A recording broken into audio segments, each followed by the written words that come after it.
Hey yo, what's going on, everybody? Derek here, back with an early one. welcome, welcome back. If you've been tapping in already, if this is your first time, welcome for the first time.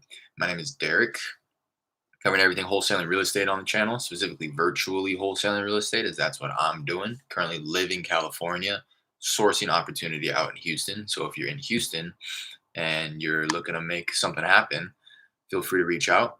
I'd love to network, love to connect, see how I may be able to help you out, or see how you may be able to help me out. Um, this channel, just to kind of throw that out there, this channel was never created to be educational. Although, I do have I think, a passion for education. I know that I'm not really in a position right now in the business to be able to like direct people and navigate people in certain directions. Um, I take that back. It was never the intention of the channel to be a educational platform. Like, I know what I'm doing. This is how you should be doing it. This is how you're supposed to do things.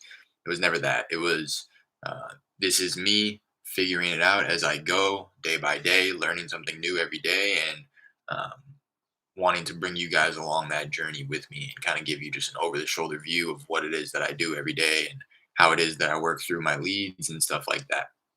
So, um, that being said, I just kind of want to throw that out there. I know that a lot of people have been coming to me with questions and stuff, and I encourage you to continue bringing them to me. Just know that I'm answering them to the best of my ability. I'm not the oracle of wholesaling, and I don't have the answer for every single question. But again, know that I am answering them to the best of my ability, and if I do not know the answer, I will tell you. So please continue bringing me questions. The best place to do that is either Instagram or Discord. Links to both of those are in the description of this video. We would love to have you join the Discord group. Just kind of a little central hub that I just created so that we all can connect and continue to stay connected when I'm off of the live stream. So, again, the link for that is in the description, as well as the link to my Instagram. You can slide in my DMs. But I do encourage you to join the Discord group because I'm having a few people slide into my DMs and asking questions that other people are asking. So I'd love to have it kind of just in one central place, just so that everybody can see the question being asked, and in case they have that same question. Um, what else? What other links are down there in the description? Batch skip tracing. That's the skip tracing provider that I use. That is the one affiliate link in my description. So know that if you go through there, I will get a little bit of a kickback. Not quite sure how much, to be honest. Um, and the only reason that I have that one in the description is because I personally use batch skip tracing. So I'm willing to vouch for them. Their data, in my opinion, is solid. Good contact rates when I'm using their phone numbers and what have you. So go ahead and you know rest assured knowing that their data is good. So wanted to hop on here. If you guys have been kind of tapping in and staying tuned, I have one gentleman who has a property out near Austin that uh, he's interested in selling. Seems like a fairly good price. I'm still kind of keeping my eyes on the market to just be sure of that. The way that I see it, there's a few flips in the area that are going close to 400,000. He wants 200,000. The place probably needs 50,000 worth of work at most. Um, I think you can probably put 50 into it and make the place look brand spanking new. So pretty decent spread there. Last night I found a transactional funder. It's like a digital transaction funding platform. Seems legit. They've been around for, I think, 13 years, and it was referred to multiple people in my coaching program referred me to this website. So went there. Um, they offer no money down, no upfront fees for the transactional funding. They'll fund it and take at my price point of 200,000. They'll take 1.75%, I think, and they just take their cut out of the second transaction from between you and the buyer. So no upfront cost to me. I was able to get a free proof of funds letter from them, so that looks legit. That I'm hoping that will ease the worries of the seller. The only thing that I don't like about it is that the address is New Jersey based. Um, it shouldn't really matter though. I am kind of like going in my head if he does bring that up. Um, Again, it shouldn't really matter. I've linked up with a team of investors. They pool their money together and invest in opportunities just like this. So, yeah, their mailing address is New Jersey based, but they invest all over the nation. That's my response, which is the truth. Um, so, again, it shouldn't be an issue there. They also offer on this website, they offer VODs, verification of deposit, I think is what it's referred to as. I want to pull that up because it was interesting to me. It's like a uh, more legitimate proof of funds. It's called VOD, verification of deposit. So, to my understanding, it's like it's just a more detailed form of a proof of funds. The proof of funds letter says essentially, "Hey, yeah, we're working with Derek. He has the $200,000 that you're asking for to fund the deal. The cash, we have that on hand." The verification of deposit is them pulling their bank statement, showing them specifically, "Look at how much. This is the cash that I'm talking about. This is the money that that 200,000 would come out of." And it's just a lot more detailed, right? Let me. Um, We will personally drive to the bank for you and get an available balance statement from our branch that is actually hand stamped by a branch employee.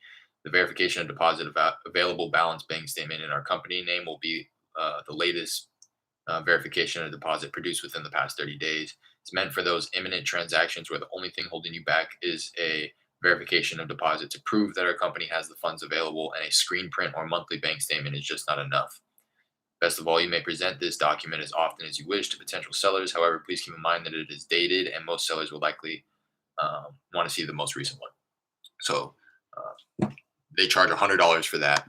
And then they also have a membership where it's like $150 a month, and then you can get unlimited verification of deposits. The proof of funds letter is free, and it makes sense. Like, proof of funds is pretty generic. I'm hoping that it's enough because I don't want to spend $100, but if I have to, I guess I will, to get this verification of deposit. But because the proof of funds letter, it's like I could have easily just typed that up last night, and then gotten somebody's logo and put it on the letterhead, right? So I didn't actually think to Google the company, which I'm sure he will.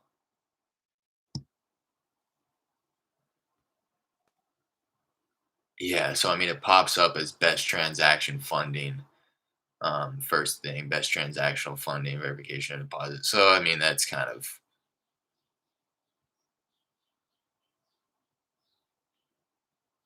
annoying, but I mean, I guess that's what he's looking for, right? Transactional fund. I mean, whatever. Let's just see how it works. I'm not going to spin my wheels too much about this guy. What am wanting to do. So yesterday, I started to reach out to different people in order to kind of try to push this one forward. And I reached out to my buyer for my second deal, my last buyer, and I provided him that address. Like, do you buy out in Austin? He sent it through, and but that one kind of fizzled out. And I also sent him that opportunity with the gentleman who had six single family residents, and I let him know where the seller would be at, and he is interested at his price point, especially. He was like, "Is that the price to me?" And I was like, "Well, that's his price right now. But so as long as I can get him lower, I'm comfortable with giving you that price." And he's like, "Yeah, try to get it locked up today. I'm ready."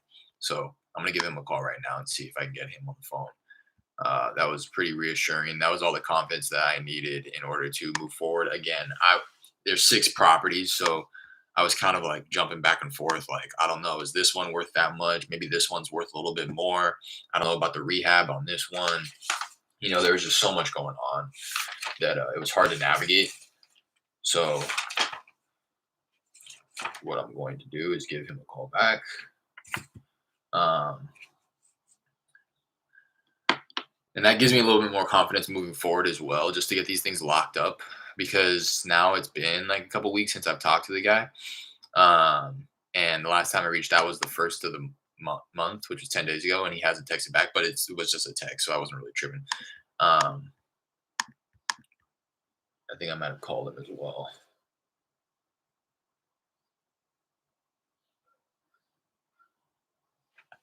Um, yeah, last time I rounded it back was the first, and hope you had a good holidays. Wanted to round back with you. Had a chance to talk it over with my partner. Getting into a cash offer is probably more attractive for us. If we can get going on these ASAP and move with a bit of speed in order to get you paid sooner rather than later, is there any wiggle room on your cash price if we were to buy on 6? And he'd never replied. So I'm gonna give him a call back right now and try to get him on the phone. I just don't want to waste any more time with this because again, the buyer's ready.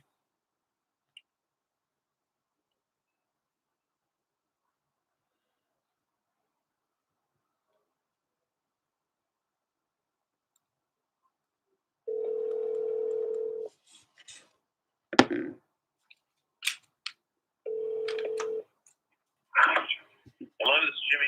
Hey Jimmy, how's it going? This is Derek. Derek, how are you? I'm doing well. Did you have a happy holidays?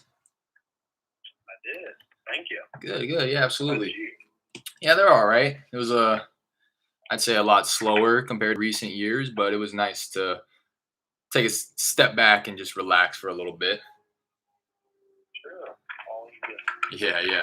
Just wanted to give you a call back, round back about these properties out in the Richmond Rosenberg area. Yeah, I appreciate you calling up. Sam, I can't figure out what I want to do. Um,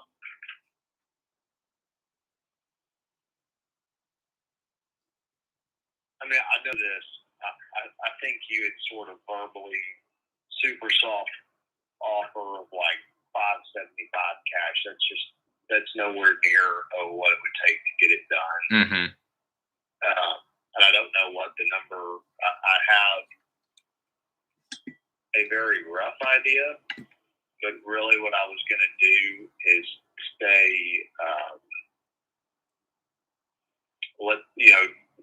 I think my message to you is today that give me.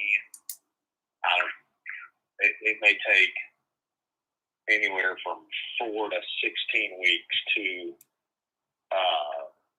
finalize my 2021 sort of books, Mm. and so that I can kind of see what we did in 2021 and kind of what we did in 2020, Right. so that I can make a better educated decision on if I were going to sell. What does that number need to look like in order for me to forego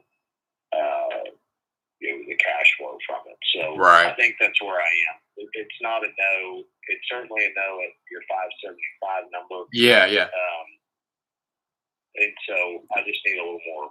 I need more time so that I can review kind of year-end financial information. Sure, understood. And that's kind of what I wanted to bring up was when I had made that offer. You're absolutely correct. It was very soft, kind of just throwing it out there to see. Yeah. But then once we got to talking about the condition of the properties and really they seem to be well maintained. So I think that uh, I don't know if you recall, but when we left off before the holidays, I just let you know that I wanted to talk about it with my partner to see, crunch the numbers a little bit more, accurately, and we were able to do that.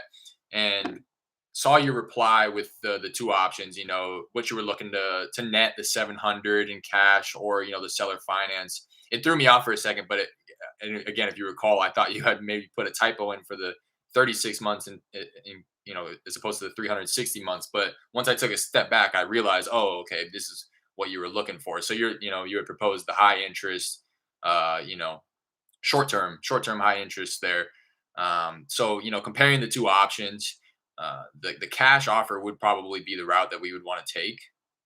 Now, Okay. the 700,000, it's not too far fetched after we ran the numbers. So I was gonna ask, if we could come in, with the speed. I know that it's not necessarily something that you're desperate to get done immediately, but I know you mentioned that if we were to get an agreement in place, you definitely wouldn't want anybody to drag their feet. So if we were able to do it, simple, smooth, convenience, would you have any wiggle room off of that 700 at all? And that's what I just don't know at this point. Mm-hmm. Yeah, I don't know. I don't know if I've got wiggle room to come down or if frankly, I don't know if I feel like I'm giving it away at 700. I'm not telling Gotcha. you. I'm just telling you I don't. I just I need a little more time uh, to really be able to evaluate uh, the money that I'm making from those properties. Sure, It's sure. just to see, okay, it, it's a coin toss to me whether I keep them. At this number, I don't care if I keep them or sell them. So if you want them, you can have them. Right. That's just what I got. And you don't think that's the 700 anymore, or you're just not sure? I don't know. I'm telling you, I don't know. Yeah. That's what I'm telling you is. Um, I think it's probably. I can't remember the how I arrived exactly at that number. Mhm. I'm sure it wasn't. I know that I had some financial logic behind it. Gotcha. But I mean, I guess I don't know, is that number really 650 or upon further review does it need to be 750? Right. I don't know, or I don't know. I need to I need a chance to review that. Sure, sure. And that's just not getting for another several weeks Sure. until I can send all my stuff to my bookkeeper and get it back from them. Yeah, that makes sense. Got it. All right. So what I'd like to do is, obviously stay in touch when and revisit the conversation when it's more appropriate, when you have the time to discuss it with your bookkeeper and what have you. So how about I give you Yep. a call in 4 to 8 weeks? I'd just hate to miss out on the opportunity and let Yep. too much time go by. All right. They're not anywhere. Call me back, like you said, 4 to 8 weeks, and we'll see where we are. All right. Sounds good. I appreciate you taking the call. Have a good one. All right. Thank you, Derek. Bye. That's annoying. That's why. I really. Um, I need that confidence. I need that confidence when we first have that conversation. Not like he probably would have locked it up anyways, because if he would have proposed 700,000 to me, and I would have been like, yeah, let's do it. Um, uh, then he probably wouldn't have moved forward anyways. Like he was saying, he doesn't even know why he threw out the 700,000. Uh,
because that just makes me look like a dummy to my buyer. Not really, but he called me this morning. He was like, "Hey, do you still have those 6 properties locked up?" He thought I had them on a contract, and I was like, "Oh no, they're not locked up yet." Which is, he was jumping on the opportunity. I think I mentioned this before. This buyer and myself have never talked on the phone, and he just called me out of nowhere. Anytime I ever called him on my last deal, he was like, "Can you text me?" But this is like was clearly urgent enough for him to want to call me. He says it's 700K now. It doesn't sound like he'll make a decision until he sits down with his CPA to review.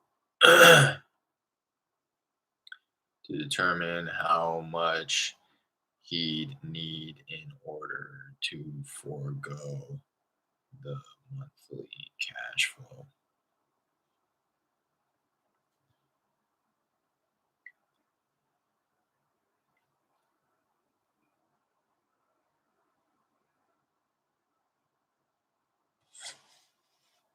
I'm gonna be like, um, doesn't sound like he'll make it. I'm just gonna say, doesn't sound like he'll make a decision until he sits down with the CPA to determine uh, how much he'd need in order to forego the monthly cash flow. Uh, doesn't sound like 700K is out of the question though.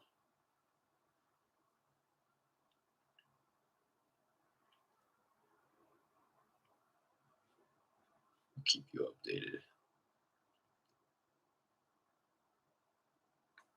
Doesn't sound like he'll make a decision for another few weeks until he sits down with the CPA to determine how much you need in order to forego the monthly cash flow. Doesn't sound like 700K is out of the question though. Um, keep you updated. You know what I mean? That kind of just makes me look like a dummy. Which is why I've always told my, these little interactions are what kind of, like I said, gives me the confidence so that next time if an opportunity pops up like this, I can kind of capitalize on it. The only reason I did it was because I was intimidated. There was 6 properties. He was talking big figures, 700,000. I didn't know if was gonna be able to move all of them. And then I presented it to my last buyer, and he was like, "Yeah, I want them all." So it's like, ah, damn. I wish one of two things. One, I either locked it up when the guy pitched me the 700,000 cash offer, or two, I would have brought it to my buyer right then and there to for him to give me the thumbs up, right?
Just kind of want to.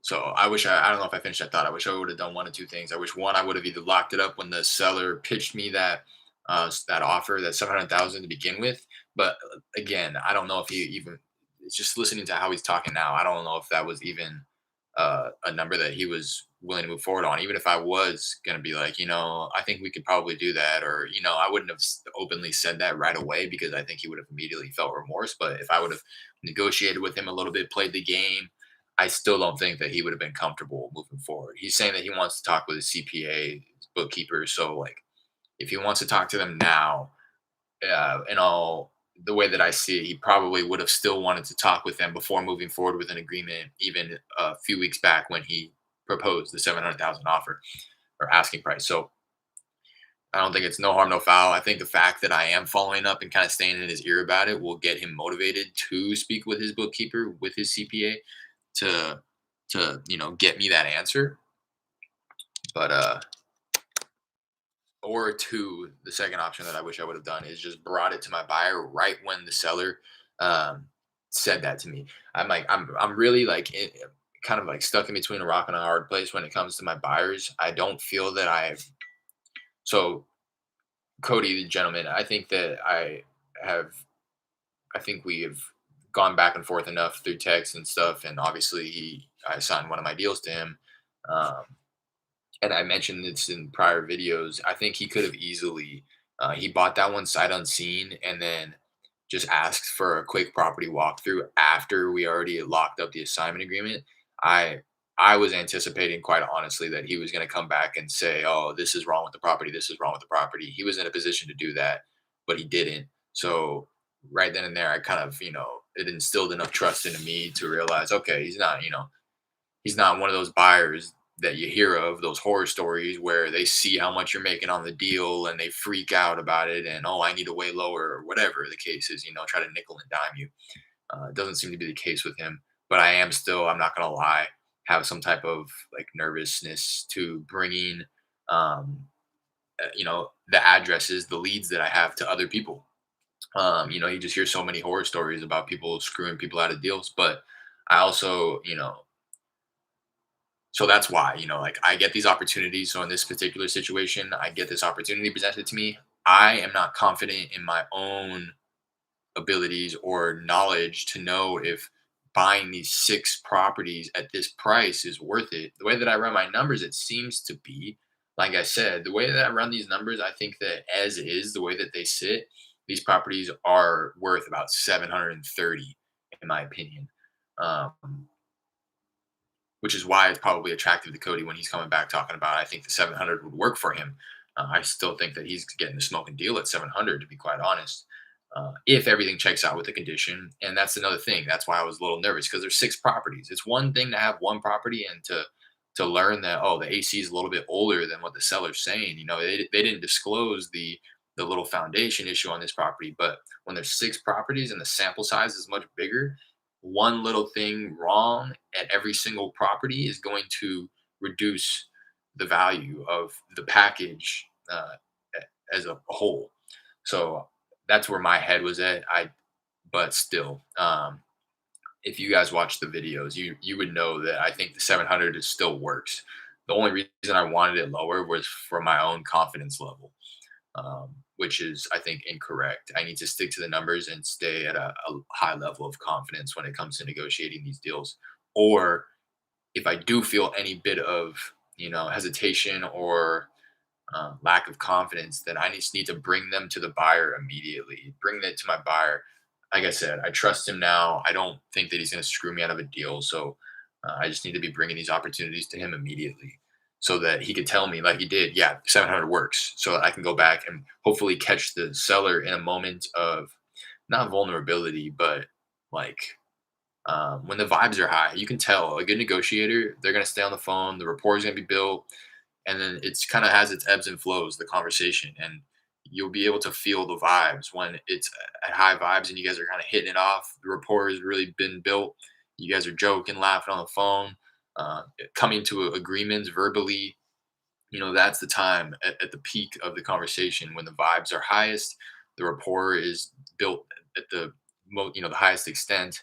That's when you need to be, positioning yourself to make the pitch, make the offer, because they're, again, the vibes are high in the conversation. Every conversation, in my opinion, I don't know if this is truth or if, negotiators or salespeople teach this, but in my opinion, every conversation has its ebbs and flows. You'll have points in the conversation where you're kind of in a little bit of a valley and you're talking about something that's a little bit more serious, death in the family, them falling out of, falling into pre-foreclosure, the seriousness of the situation. You don't want to go straight from that into, well, we can make you this offer. You want to understand and know and recognize where you're at in the conversation. Okay, I'm in a valley.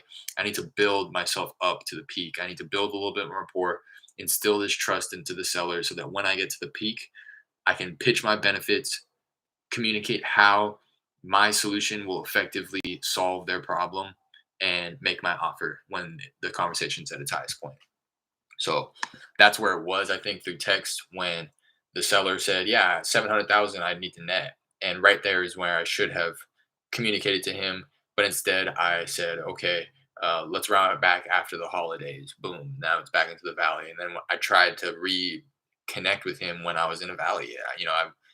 I went back to the conversation like, okay, yeah, let me go talk about this 700,000 with him now. But I was incorrect in doing so because I needed to revisit him like I just did, figure out, and now we're going to be slowly inching our way back up to the peak. And hopefully in, 4 to 8 weeks, like he said, when I give him a call, he will have already talked to his CPA and maybe have a little bit of understanding of where he would need to be for a cash offer. And that's where I would be at the peak and hopefully be able to close him up. I just feel bad now because I've wasted my buyer's time, but at least I know that personally that he is interested, and that now I can work, diligently to get the deal locked up for him.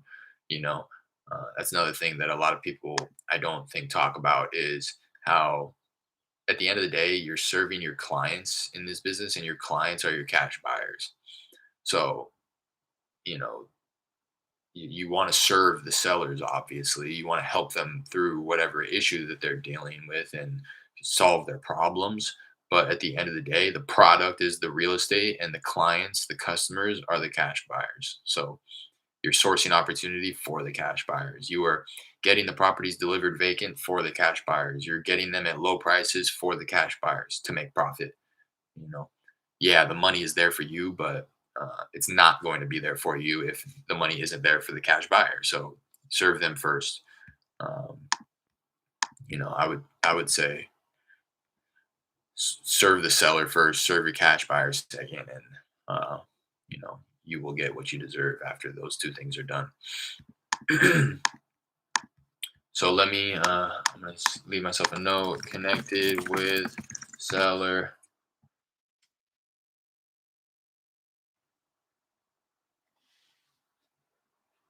He's pissed though. I already know it. I'd be too. Hell of time wasted. Connected with seller. Mentioned that he doesn't even really know if the 700K is what he wants. He wants to sit down with his CPA over uh, in a few weeks, and he'll be able to confirm where he needs to be for a cash offer in order to forego the monthly cash flow of these properties.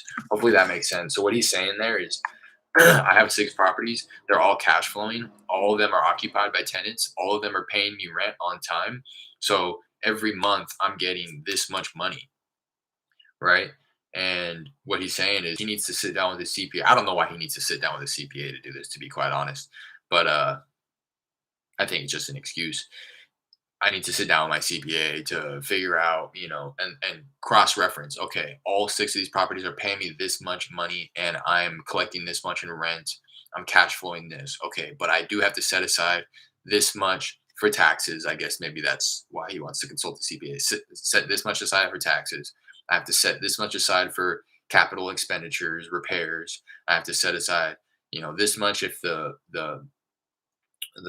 tenants aren't paying utilities. There's just so many other expenses, insurance, property taxes, so much other stuff that cuts into your profit for a rental.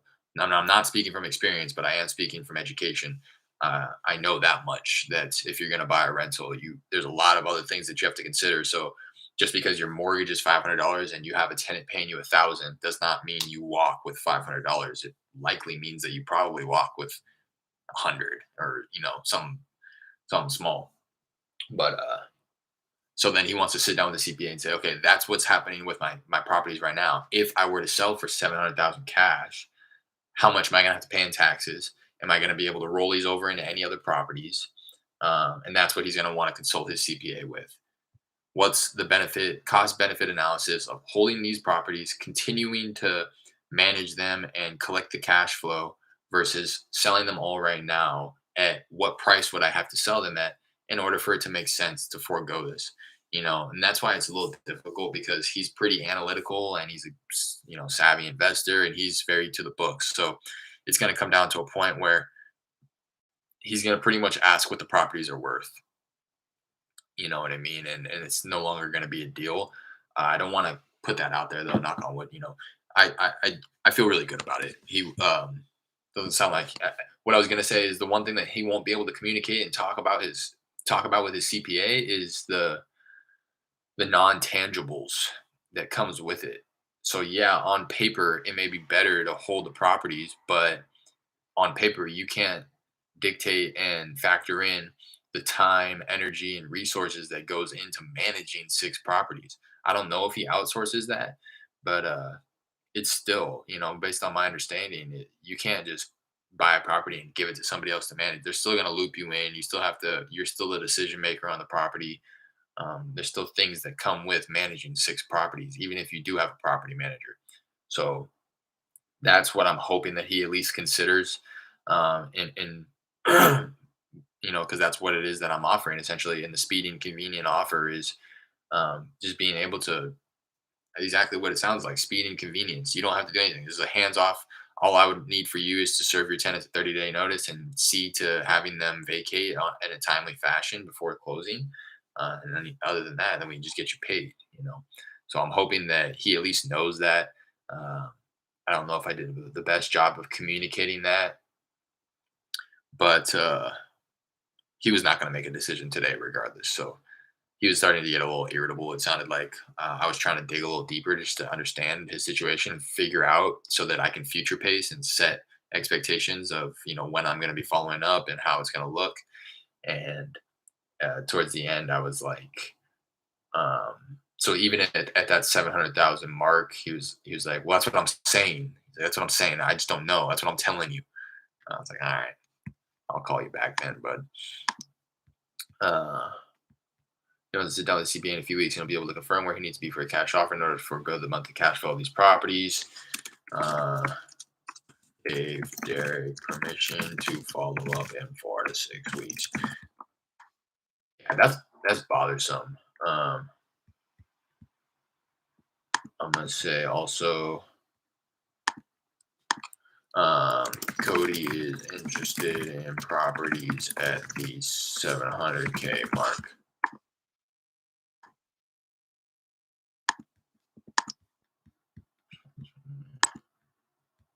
Um, up, reach back out to seller. Has he had a chance to speak with his CPA slash bookkeeper?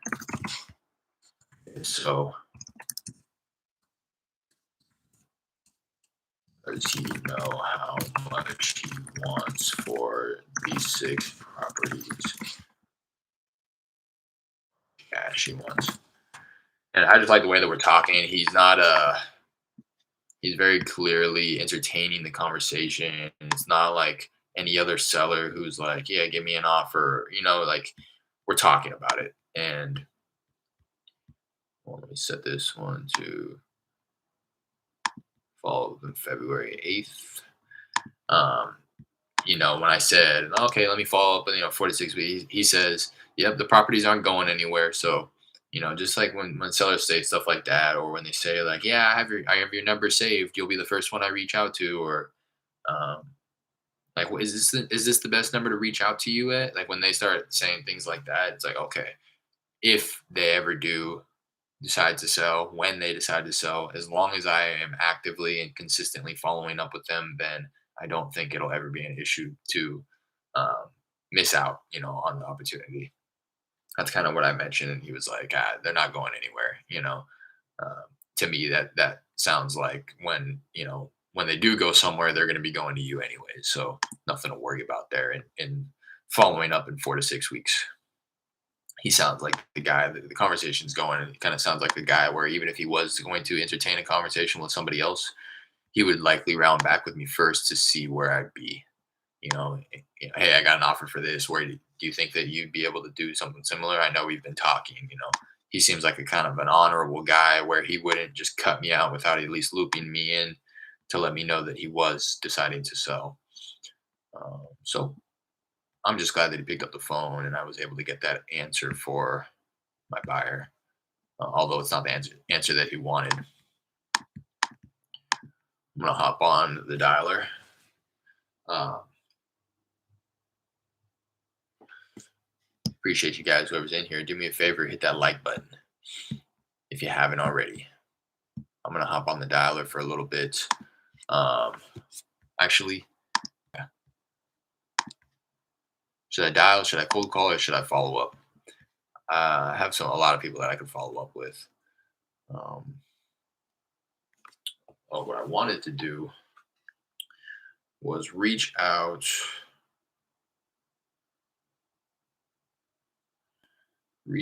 to Jared the subscribers here. He has connected me with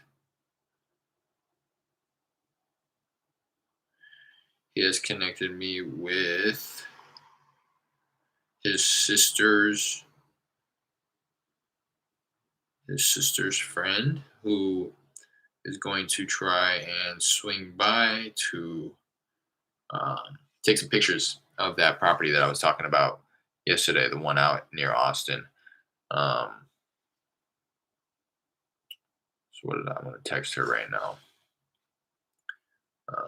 Let's see if she can go out tomorrow.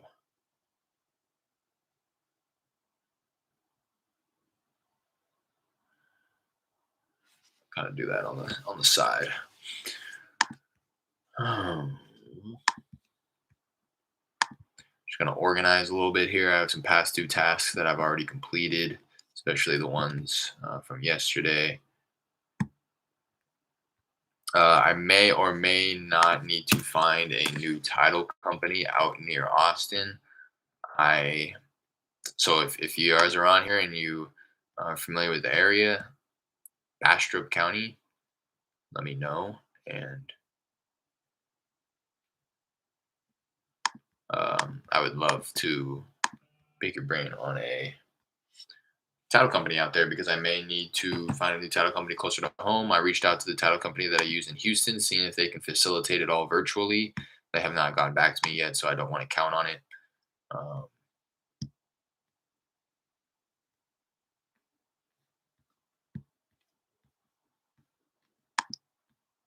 they just sent me this proof of funds again. All right. So with that seller out in Austin, he just needs to see proof of funds, which I now have, and he was like, "Yeah, swing by, go take a peek at the outside, just to make sure that it's something that you really are sure that you want." So that's why I'm gonna have. I usually wouldn't do that. I usually would not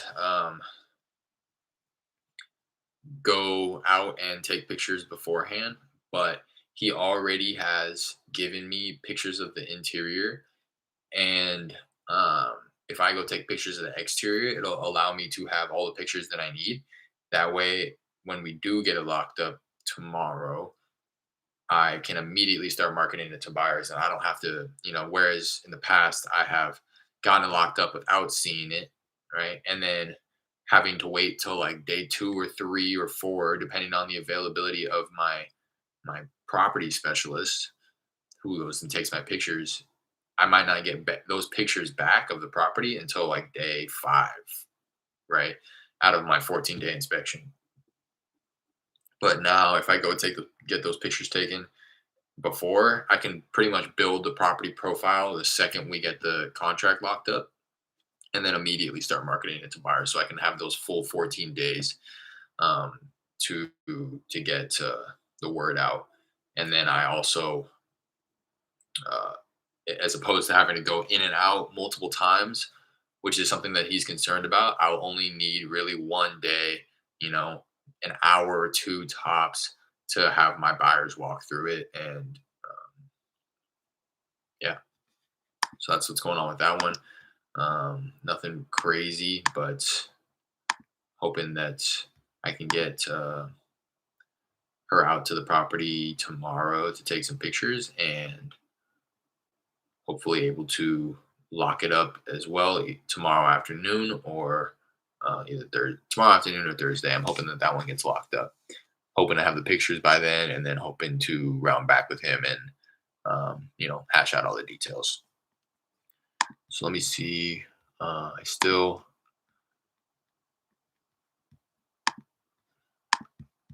may need, again, if you know any wholesaler friendly title companies out near Austin, let me know.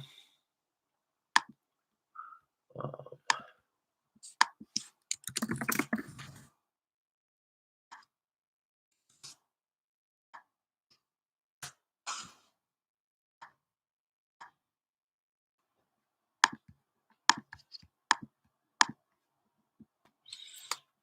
so I'm gonna text her right now.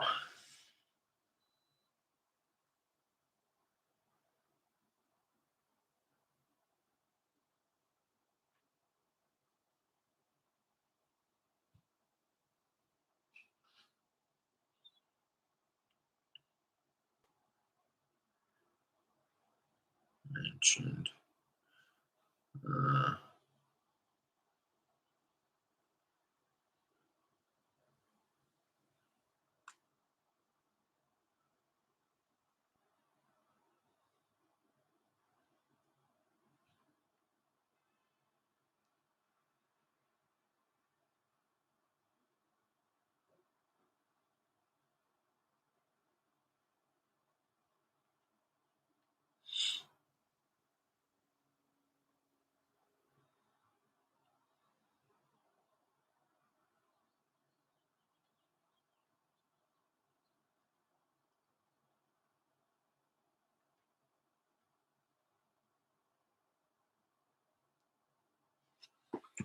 all right.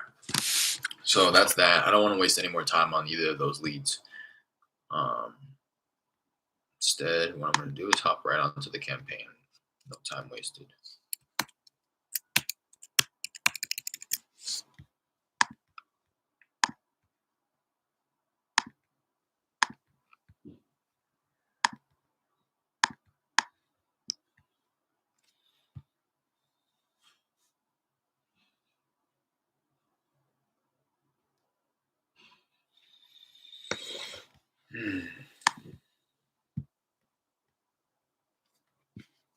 Get situated a little bit here.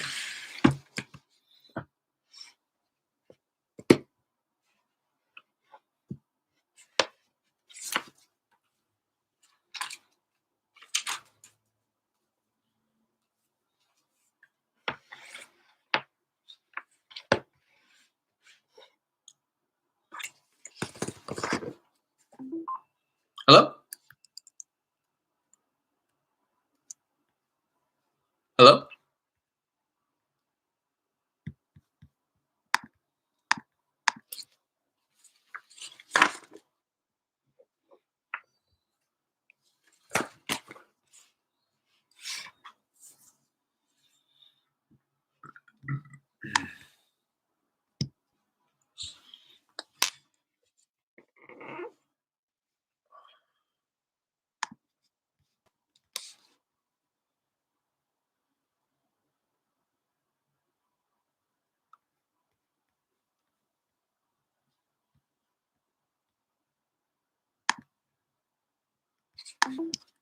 Hello?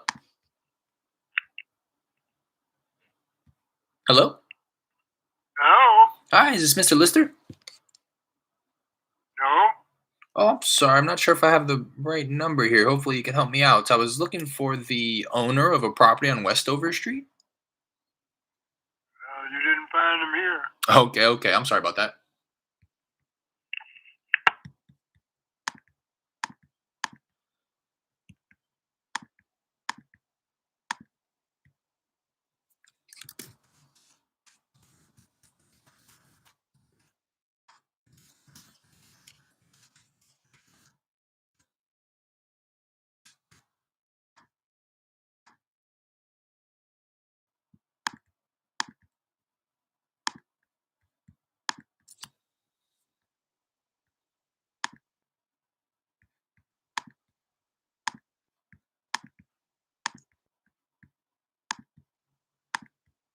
Just kind of organizing my.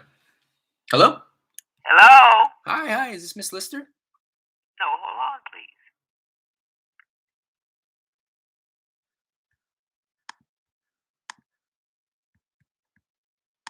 Yeah, I don't like this. I feel like I got her at work.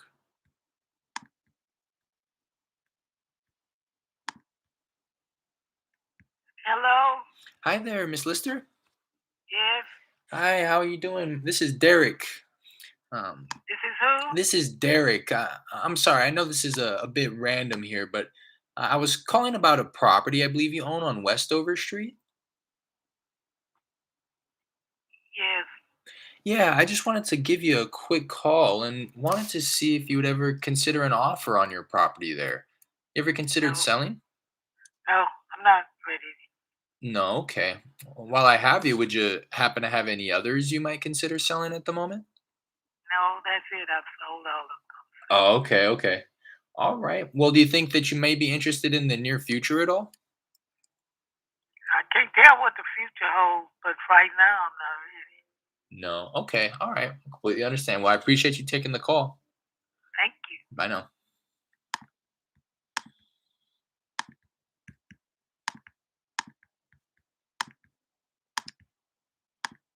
Feel like it was like the caregiver or somebody who answered, to be quite honest.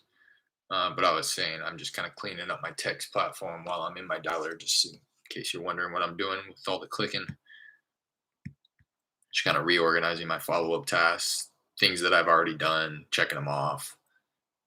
Things that I didn't do that I can do at a future date, kind of rescheduling, taking notes of the leads that I was just working, stuff like that.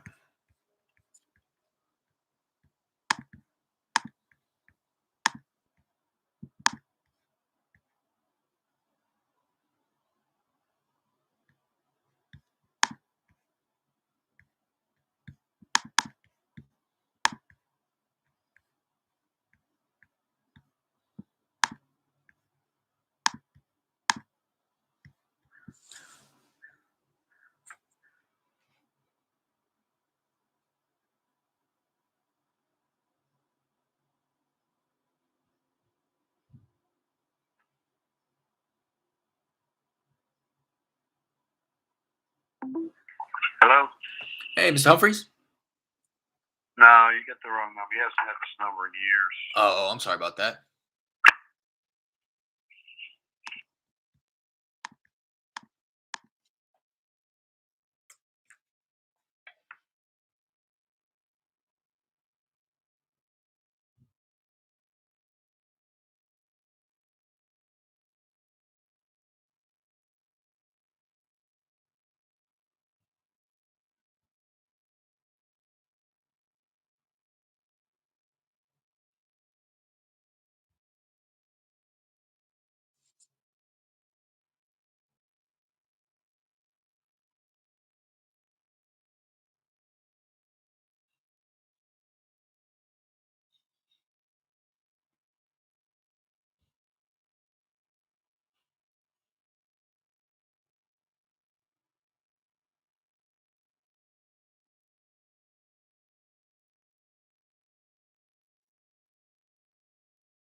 Hello?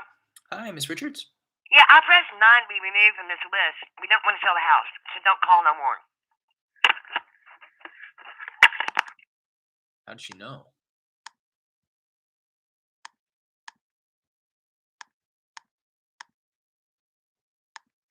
I wonder how she knew. I called her before. Hello? Yes, Hi, Miss Lynch. yes. Hi, how's it going? This is Derek. Sorry, I know this is a bit random here, but I was calling about a property I believe you own on Englebrook Drive. Uh-huh. Yeah, I just wanted to give you a quick call and wanted to see if you'd ever consider an offer on your property there. You ever considered selling? Not at this time. No, okay. Completely understand. While I have you, would you happen to have any others you might consider selling at this moment? No, not really. No, okay. All right. Well, I appreciate you taking the call. Okay, Bye now. bye.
everyone. Good afternoon. Tuning in on my drive to work.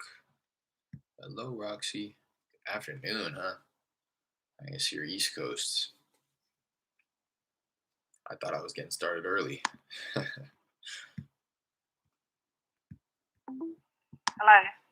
Hi, Miss Munn. Hello? Hi, am I speaking with Miss Munn? I beg your pardon? Sorry, I'm not sure if I have the right number here. Hopefully, you can help me out. I was looking for the owner of a property on Fern Bluff Drive. No, you have the wrong number. Oh, I'm sorry about that.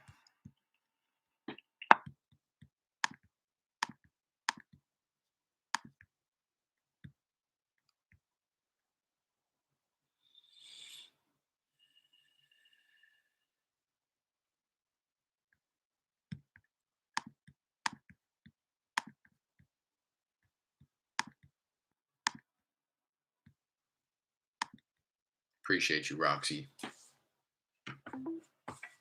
Hello? A little late.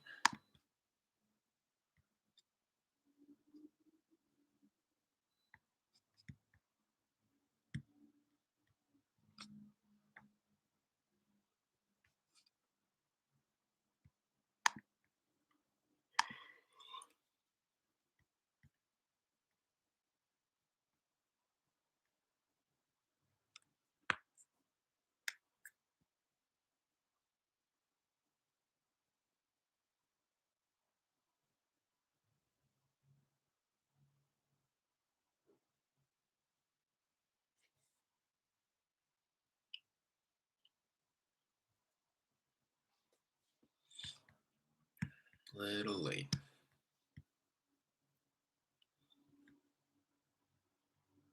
A little slow right now.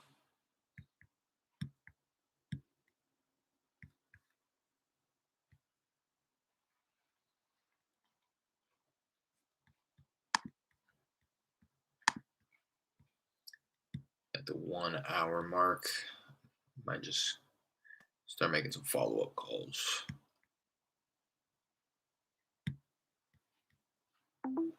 Hello? Hello, this is Evelyn. How can I help you?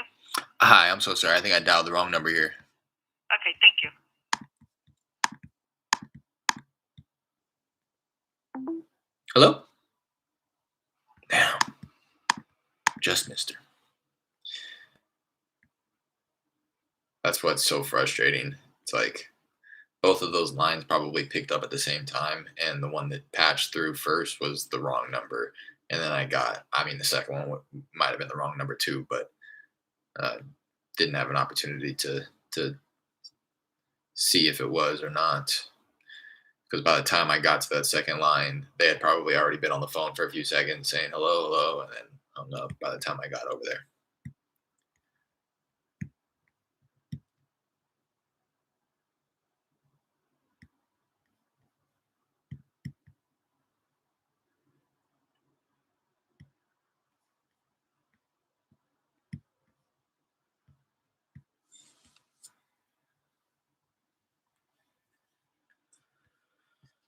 Hmm. All right. Give it a minute or two more. I'm just switching gears for the sake of trying to get into a little bit of a groove here. I feel. Hello? You know what I mean? This is not it. I feel like I really got to be intentional about when I'm cold calling because, especially with call tools, if I'm not like on top of it, like hello, right when they answer, or dispositioning the calls as quickly as possible, then it just doesn't make for a good dialing session.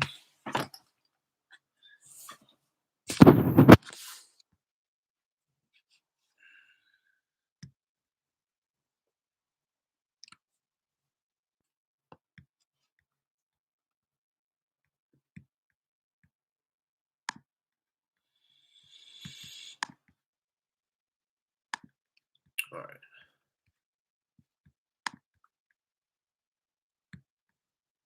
And that's not to say that I wouldn't have been able to generate a good. I mean, I'm gonna call through. Probably, I'm gonna try to call through the rest of that list. About 800 properties there. I'll try to call through that before the end of the day.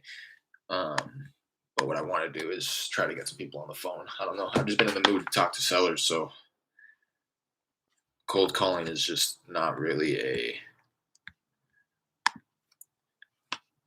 It doesn't feel very productive, although I know it is and it's necessary. It just doesn't really feel the absolute best when you're just sitting there not really talking to people.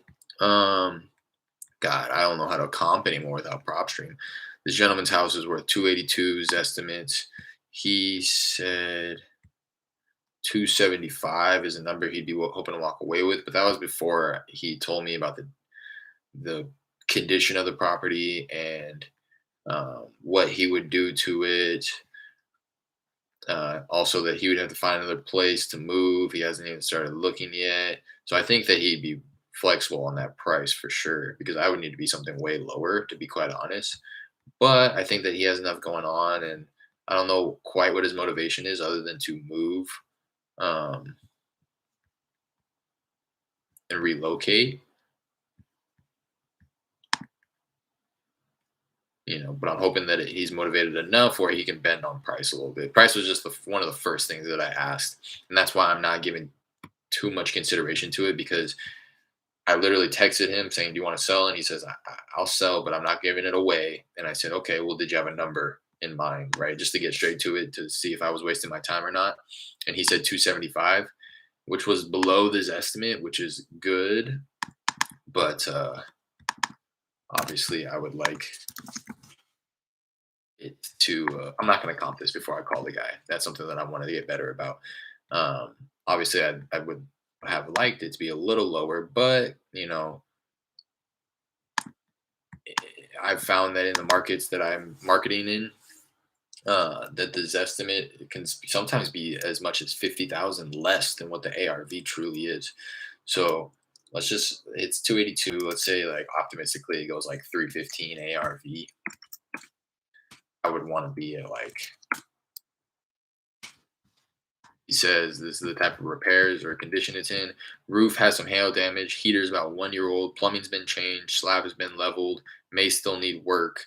Just installed new insulated windows, and I remodeled the master bath. So a little bit of roof repair. I don't know if it needs roof replacement. I said, "What would you do to bring it up to speed?" He said, "Rewire the house, sand and refinish the hardwood floors, repair some cracked sheetrock, replace the remaining windows, remodel the kitchen and the hall bathroom, replace the driveway, and replace the garage doors." So it sounds to me like a average rehab. Like, he's done one bathroom, the other one needs to be remodeled. The kitchen needs to be remodeled, but the roof, or the AC that we ended up getting to, replaced a few years ago. It does have central AC, replaced a few years ago, new water heater. So I'm thinking it's more of like an average, maybe slightly more than average, for a place that is just over 1,600 square feet. So I'd say like 40,000 maybe. So I would need to be closer to 200. He's asking 275. I would need to be closer than 200. So let me give him a call. I've never talked with the guy on the phone. I've only ever texted him. My head is throbbing right now for some reason. Damn. Holy shit. It is bumping right now in my head.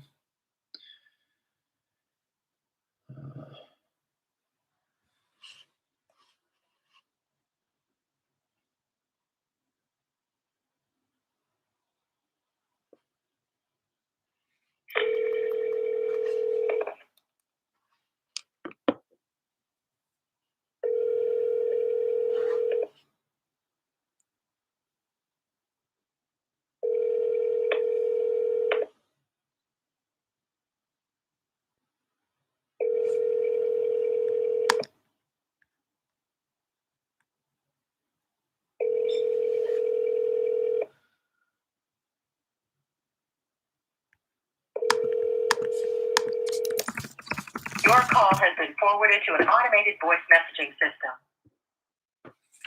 Not going to leave a voicemail. I just left him a voicemail last week. So I'll try him in another week.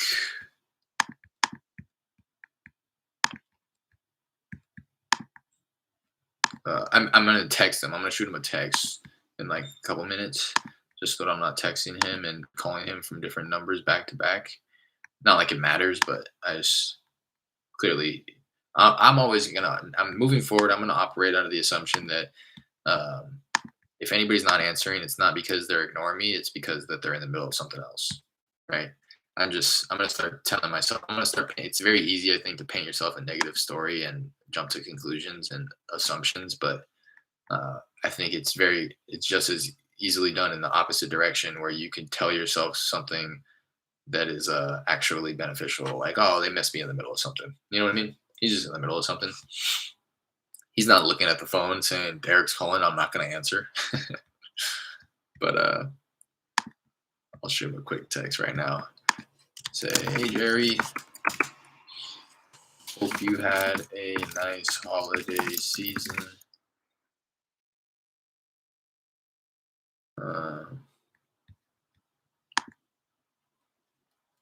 Season. I wanted to round back about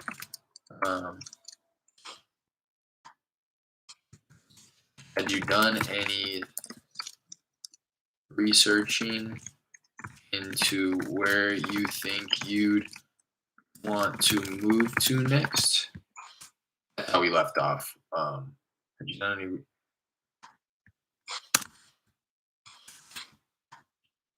Where you think you'd want to move to next? That's where we left off. He was like, I was like, does it have central AC? Yes. Do you recall the last time it was replaced? I'll have to find another place.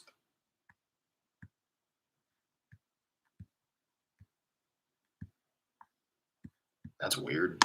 I literally just read this the other 10 seconds ago, and he said that it was replaced just a few years ago. I swear he texted me back saying it was just a few years ago. Okay, great. I'll run the numbers on this to see if I can come up to 275. If I was able to be somewhere in that ballpark, is this something you're wanting to move forward on ASAP? I knew that I wasn't going to be able to do 275. I'm just trying to determine his timeline.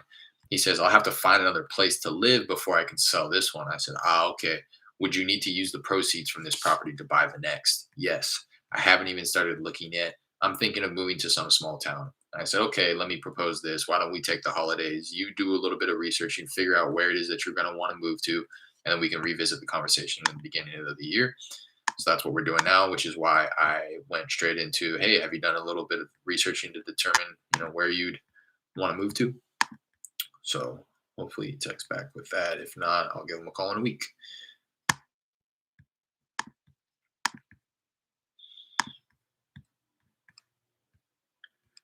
All right. Mr. Crawford.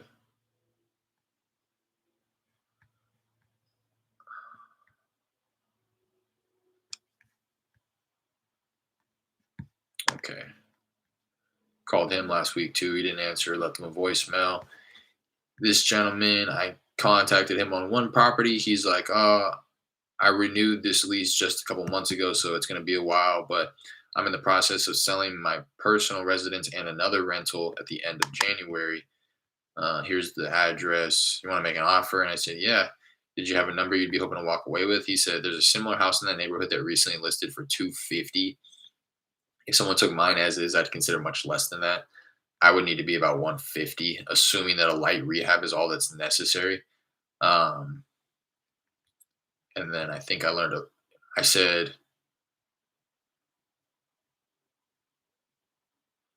I need to learn a little bit about the condition. He says, I was planning to do a little fix up, carpet and paint before I list it. What's your offer?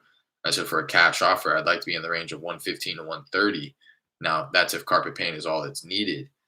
I'm seeing some properties similar to yours that are selling anywhere between 185 to 200 fixed up. Is that more or less what you were thinking? And he didn't answer. So I'm going to give him a call. I just want to know if that's in the neighborhood or not.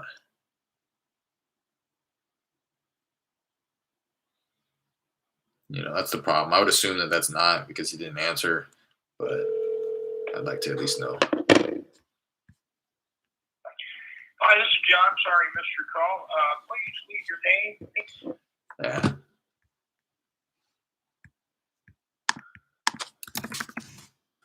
Child rang once, no opportunity to leave voicemail. I'm gonna put him on a follow-up campaign. No point in me continuing to come back to the property and calling him manually if I can just put him on some type of a drip campaign where he gets texted every so often. All right. You know, I will more actively follow up with him manually. I will, because he said that he wants to sell it by the end of January. So, um, I think it's worth staying on top of and kind of actively calling him, but I don't think there's any harm in also just dropping him into a follow-up campaign here. I just want to make sure. I very rarely do this. I need to be doing this more frequently, but I need to just determine which is the most appropriate campaign to drop him into. I think it's this one: offer made, not accepted. Hey, just following up. This is kind of what the it sounds like. Hey, just following up on the offer that I made a few weeks ago. If you want to talk about the offer or anything regarding the process, please reach out. As a reminder, we can also take care of this is a text that gets sent like 30 minutes later. As a reminder, we can also take care of the closing costs. If you're happy with that offer, let me know. Um, so I'm going to drop him in here now, and that first text won't go out until 10 days from now anyways. So what I'm going to do is send myself a manual call to call him in a week, and if I'm unable to get him on the phone, then I'll already have that text prepared to go out 3 days later. But if I'm able to get him on the phone and I'm able to open up the conversation, I can just simply remove him from that in there. So let me drop him in there, put him in, edit my task to say follow up, call to pre-qual, and asking price. If you get him on the phone, remove him from the offers replied campaign.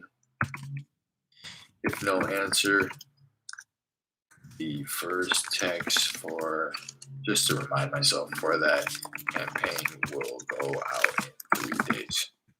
Because the way that is set up there, the way that that's set up is I should be adding people into the offer follow-up campaign like I just did right when I make the offer, and I realize maybe 24 hours goes by and they don't reply to that text of me making the offer. Then I should be putting them into the offer campaign where, hey, yeah, I made the offer, but he didn't accept it. Now, 10 days later isn't that far out. But now, in this case, I made the offer. He didn't answer. I called him a week later, left him a voicemail, called him a week later, didn't answer. And now I'm putting him into the offers campaign. Now he's not going to get that text for another 10 days. So it's also kind of a little learning lesson for myself that if even like an hour goes by, a couple hours goes by, it's no issue to put them into the offers campaign because that first text isn't going to go out 10 days later. So until 10 days later. So I might just drop a lot of people into these campaigns more frequently and then set myself a reminder to ask myself like, hey, did this person reply to you? If they did, remove them from the campaign so that they don't get texted a week later. Or, has this person still not replied to you? Okay, it's all good. The first text for this offers campaign is going to go out on this date. You say central AC, are those questions required or you just ask? Central AC is pretty important for Houston, and I would imagine for any like other market where heat is an issue. So out there, it's pretty. If you want like based on my understanding and what my buyers and everybody is talking about, it's a must to really set your property over into that next category of like, okay, this is a nice property. Because if you don't have central AC out there, you do have window units, meaning the little portable units that you can go buy at like Target or something and put into your window that is always like, you'll see it's like always accompanied by like a slab of wood or something over the top so that it stops the remaining airflow from coming in through the window. Um, So out there, you'll see it's like either or. You're never gonna really find a property that doesn't have central AC and they're not using window units because the heat is pretty crazy out there. To my understanding, I've never even been to Houston, but Texas heat, the way that I hear it, is pretty unbearable. So central AC really kicks it over into that next category of it being a nice property to rent, to buy, whatever the case is. Actually, still has sold comps. Yeah, I know. I just need to make that switch. I think I'm gonna do that tonight.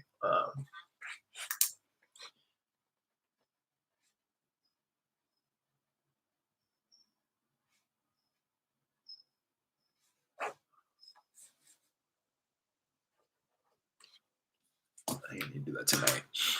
I don't know even why. Well, I hold on to prop stream. I just need to. What I need to do is it's going to be a little bit of an extensive transition. I got to go in and I got to export all of the lists that I've built on prop stream, save them onto my computer.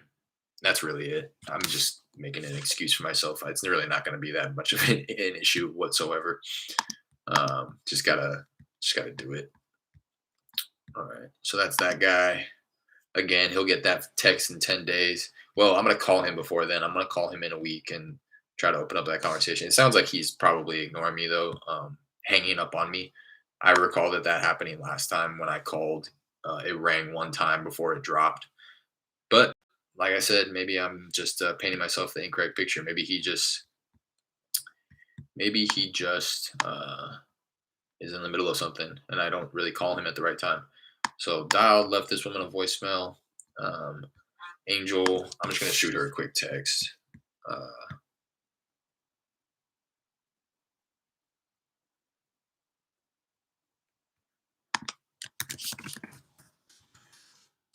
Angel,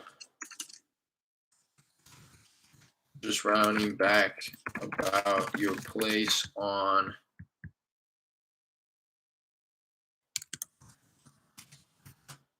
did you end up moving forward with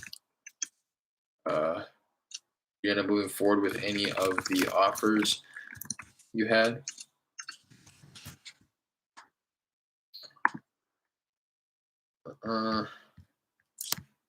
This is one that I elected to text as opposed to call right now because I offered her like 100,000, which I'm fair. Like my confidence level is good at that, but anything over 100,000, it's like, little iffy.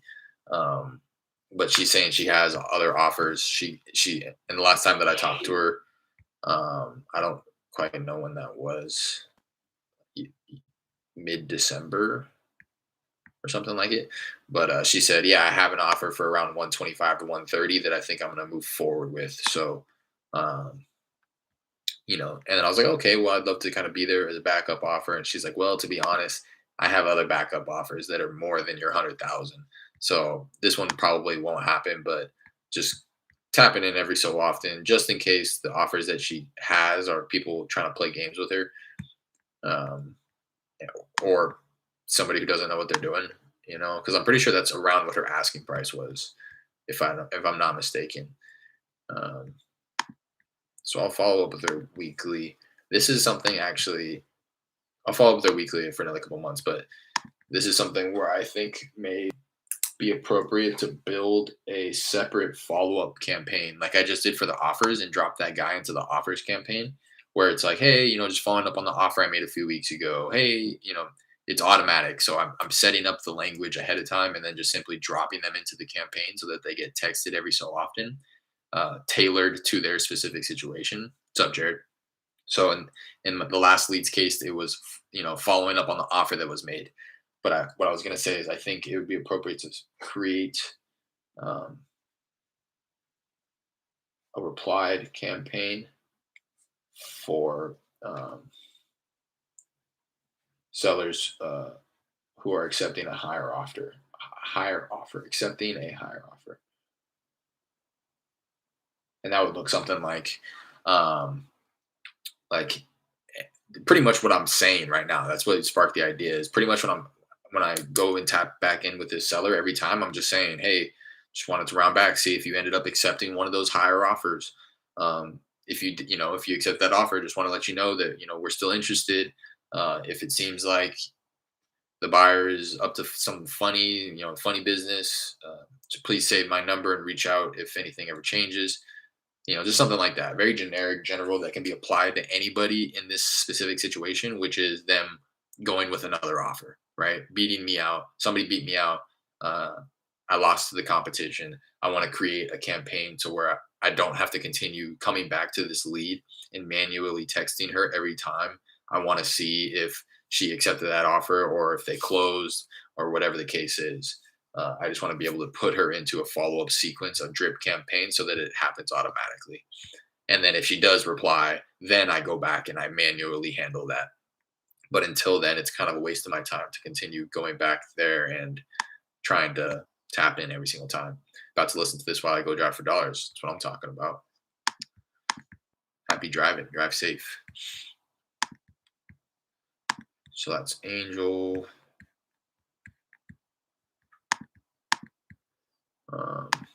Robert, this gentleman, I don't foresee it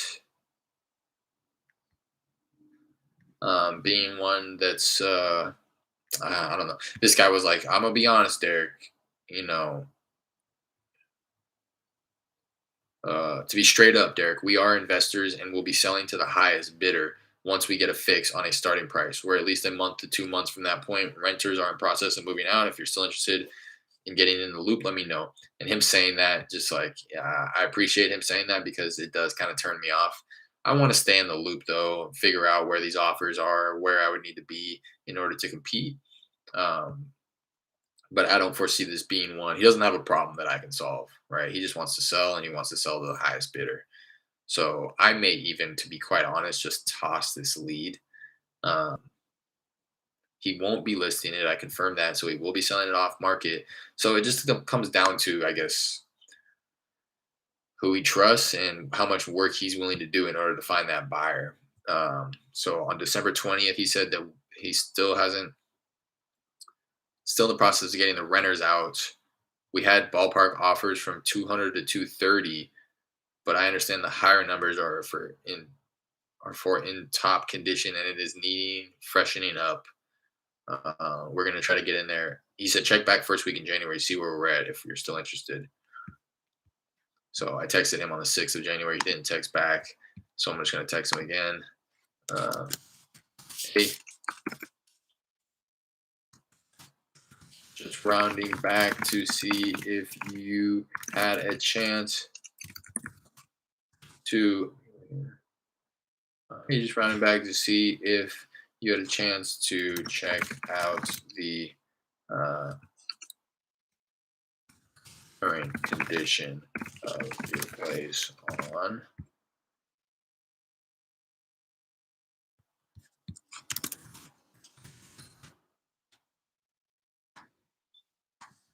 I'll put them in a week. Again, I'm not going to spend too much time on this guy. This is I think I'm trying my best to make good use of my time. And a good way in doing that, I think, is being honest with myself and saying this isn't a lead. This isn't going to pan out into something that is going to be worth your time now, right? I was just listening to Todd Toback. He is, preaches this. He says, even for the mass of people who are doing this at scale with constant opportunity coming their way, he says that even the biggest of businesses should only be focusing on like 20 to 30 leads at a time because the other ones that you're wasting your time on are just taking time away from focusing on the leads that are actually leads. So at my point, at the caliber in which I'm doing things, I think that I really need to be focusing on like 2 to 3 people at a time in terms of real active lead follow up. And then anything else should be dedicated to lead generation. Damn, bro, those Bennett signs ordered coming Friday finally, so I'll put some out in the weekend and see how it goes. Good luck. And what's up with the Austin lead? The Austin lead, I reached out to Anissa, I think he said her name, so I'm just waiting on a text back.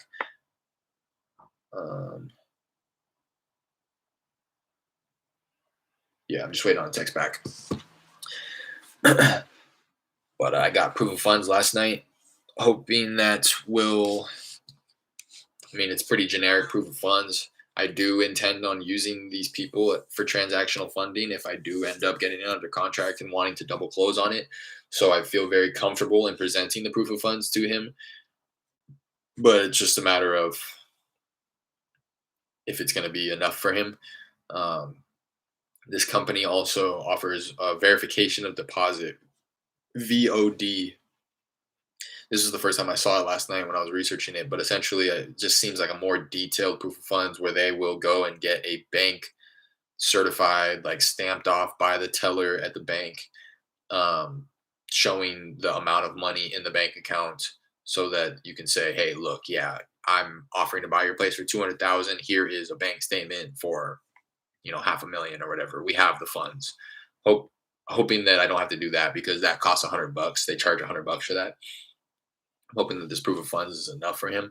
I think it will be, but um, I don't know, man. I'm just trying to stay in a positive attitude about it. Obviously, I haven't started marketing it to buyers yet, but the more I look at it, the more I'm realizing how much of a small town it is, kind of off the beaten path of from Austin. So I think it will require kind of a specific niche buyer, but there's enough activity in the area where I feel comfortable in reaching out to some realtors who sold homes in the area and stuff like that. Um, just hoping that somebody is in the area is looking for another project. I also see this other one that just went for sale today for or like last week for 218,000. Um, but I guess it's in much worse condition. But the square footage is like so much bigger than our place. But then there's this other one for 430,000. So I mean, I saw that one and I started to get a little skeptical, like damn. But I see these other ones 430, fully fixed up. I think it's bigger, way bigger though. 339, which is around you know the same square footage of our place. Ours is actually a little bigger. That one's been on the market for 33 days. Oh, and it's like 30 years newer though. I don't know. I guess I'm just getting a little bit hesitant on the price. Um,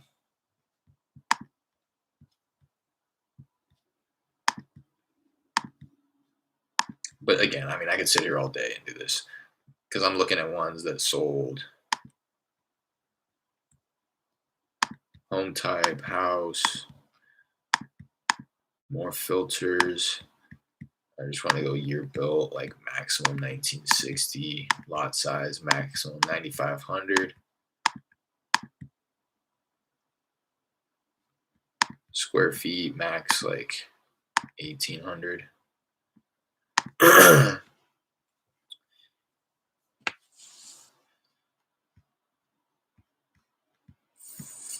Yeah, so I mean, this one that sold for 402 is the one that I'm looking at. Um, that one looks nice. But then, like, here's another one sold for 192. Hopefully, this one was as is. Yeah, okay, for sure, as is. Again, he's asking 200,000. Here's another one that sold for 333.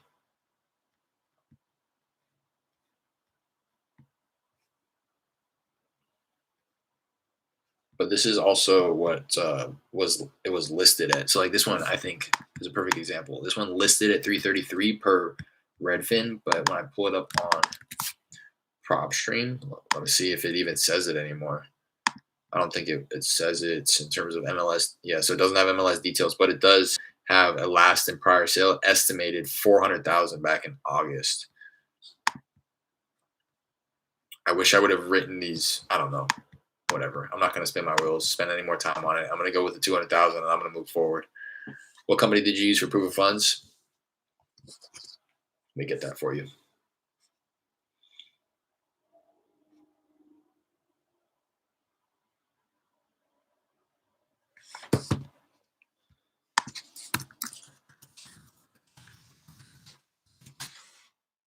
That's transactionfunding.com.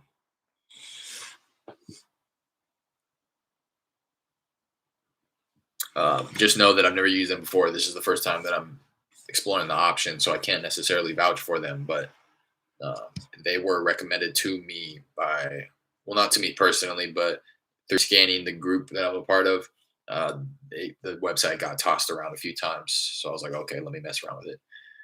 I hear of one called Coco Capital, something like that. Never heard of it. But that's what's going on with that one. I'm gonna try to get somebody out there to take pictures. Maybe not even somebody out there to take pictures, to be honest. Um, I might just call and say somebody swung by, or I might just say, hey, I wasn't able to get anybody out there, but I don't want to wait any longer. We feel very comfortable at the 200, the way that the numbers are looking. So, we're comfortable with moving forward. I think I'm going to just do that if I can't get somebody out there to take pictures by tomorrow. I just don't want the time to pass, Kogo. No, I don't think I've heard of them. Armando.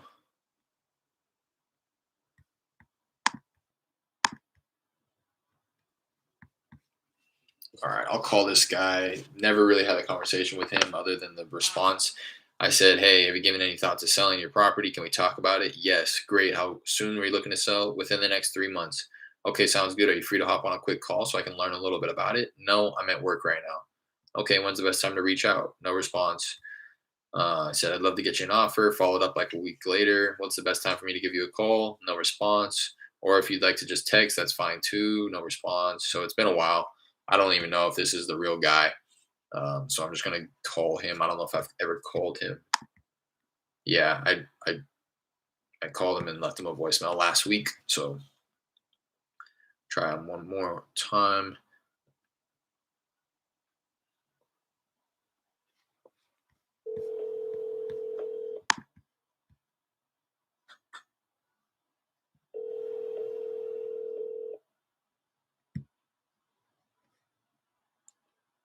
Hello, Hey, Armando.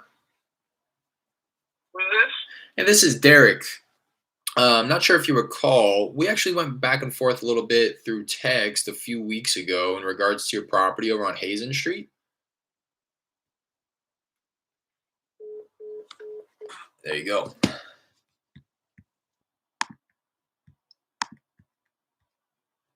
Um, do I call him back or what? I mean, I'm not gonna call him back right now, but he told me December 14th that he wanted to sell within the next 3 months. So I'll give him a call in like a month.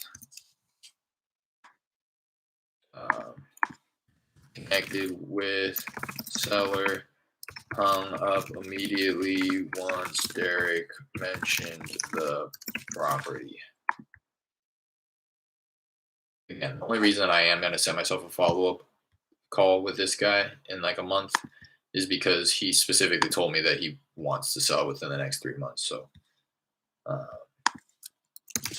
follow up, interest in selling or no.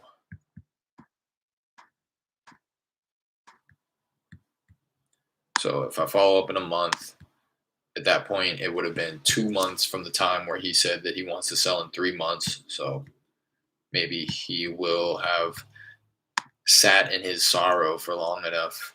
I don't know his situation. Let's see what this guy was. This isn't, he's just 60 plus years of age, absentee owner in some hot zip codes in Fort Bend County. So no real motivation here other than old age, tired landlord. I think there might have been some other criteria that I put into this list here, but I can't recall. But that's essentially what it is in a nutshell. Have you ever thought about going on market and looking for deals? I've thought about it, but I'm not. I don't want to do that. I mean, it may be something where I explore it at a later date, but I chose to go off market, so I don't want to like have shiny object syndrome and start like chasing other opportunities. I think that I'm even getting ahead of myself in doing certain things like texting and stuff. I closed both my 2 deals through just cold calling, follow up, virtually driving for dollars to build the list and pulling lists every so often so that I can keep up with my marketing efforts. And I want to continue doing that until I can scale one marketing vertical. I think that that's the way to do it. And I think that I've already, like I said, kind of gotten ahead of myself by implementing texting in. I want to, but I also am starting to generate opportunities from texting as well. So not to say that I'm not, it's not working for me, but I think I'm just spread a little thin in terms of what it is that I'm trying to do without having already put somebody in place to do these things. So going after on market deals would just be like one extra thing that I would be trying to do, and it would just be spreading myself even more thin. Uh, so that I would be doing less of the cold calling, less of the lead follow up, less of the driving for dollars. So for now, I'm going off market, virtual driving for dollars as my kind of main list source, and then pulling lists as well to keep up with the amount of data that I'm going through when I do cold call. Not to say, and that's not to discourage anybody or deter anybody from going after on market properties. It's just a whole different process, a whole different way that you're going to identify them, source these opportunities when you're going after on market leads compared to off market leads. So it's just not the route that I have decided to take. Not to say that I don't know if, I may shift and pivot at a later date when maybe I think the biggest thing is the ethics in it and the comfortability in making offers to somebody on market um, when you don't have the money, right? I don't have the money to be buying these people's properties. Not like I have the money to be buying these people's properties off market, but I feel a little bit more comfortable kind of implementing the double speak and saying, my partners and myself, we are looking for opportunity. Again, I can do all that on market, but it's just something about it when then the realtor asks for proof of funds.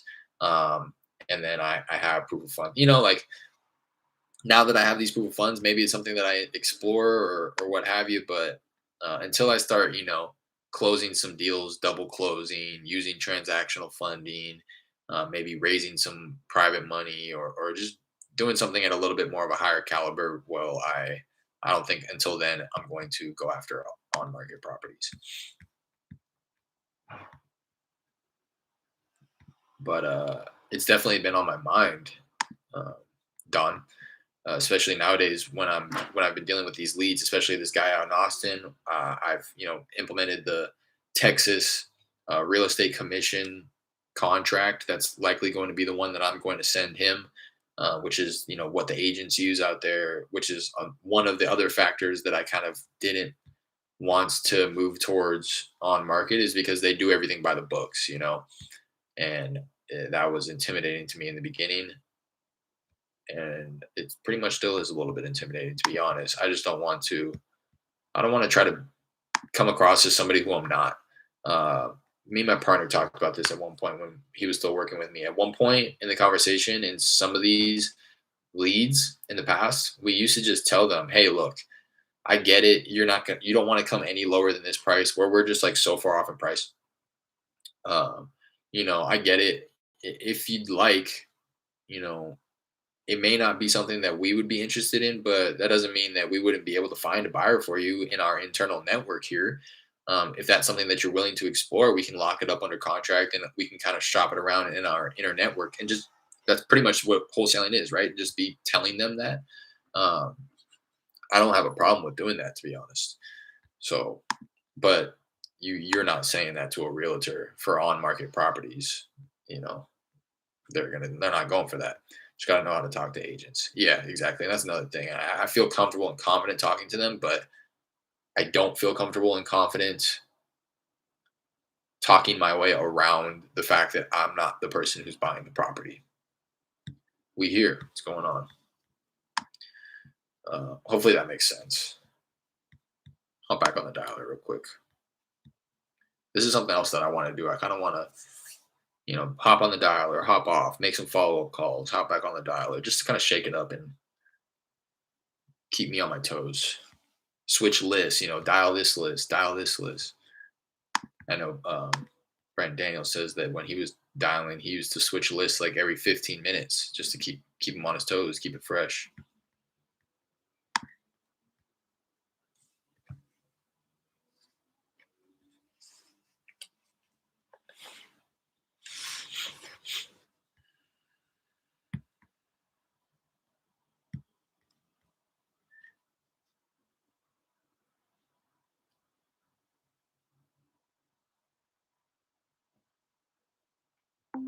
Hello?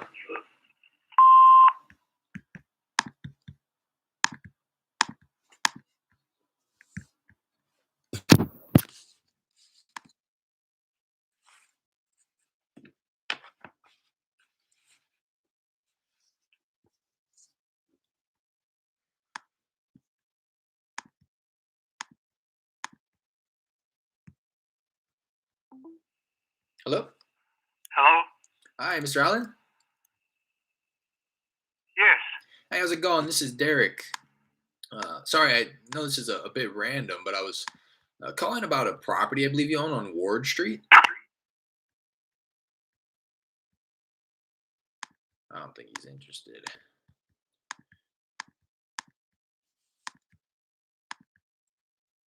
Where's the motivation at? It's been so long since I've gone on the phone with somebody who was like, oh my gosh, yes, I need to sell.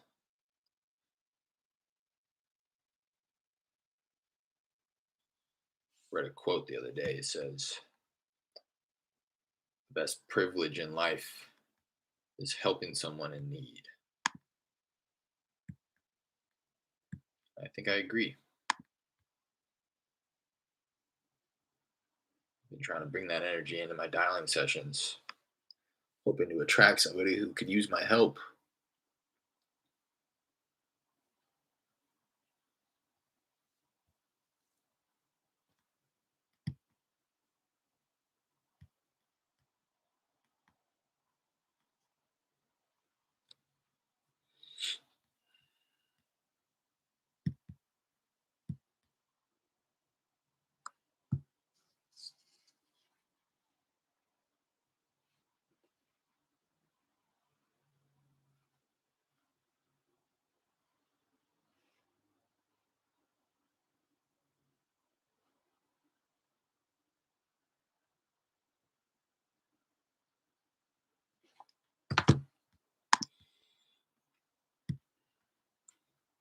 Appreciate you guys hopping in here and tapping in.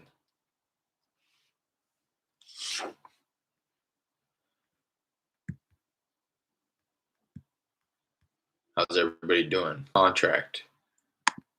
Who has something in escrow? Who's just closed something? Got energy in here.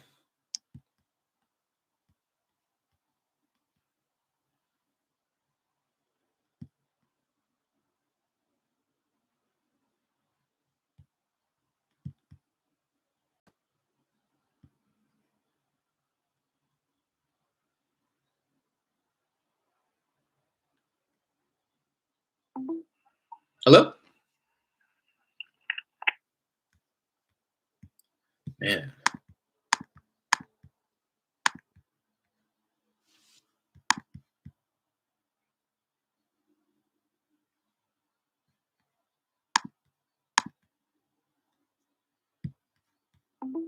Hello? Yes. Hi, Lynn. Can I help you, sir? Yeah, this is Derek. Sorry, I know this is a bit random, but I was calling about a property I believe you own on Greenbank Lane. I don't have no property on Oh. Green Bay Lane. Oh, okay. Maybe I have the wrong You number. probably, While I have you, yeah, you probably got the wrong number. oh, okay. While I have you, would you happen to have any property you might be interested in selling at the moment? No, thank you. I Okay. just don't. Okay, bye-bye.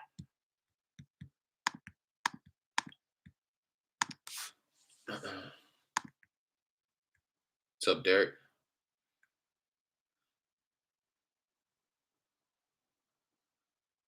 Jose Fro?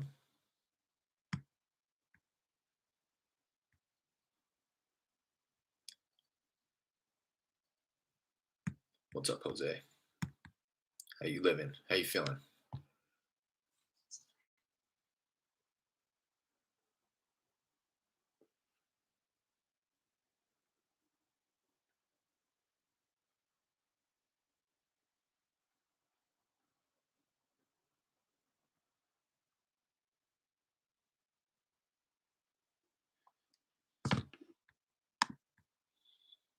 Central Valley, California. Welcome. You wholesaling out there? Central Valley? Cold calling right now. Yeah, I'm cold calling. Just kind of sitting on the dialer.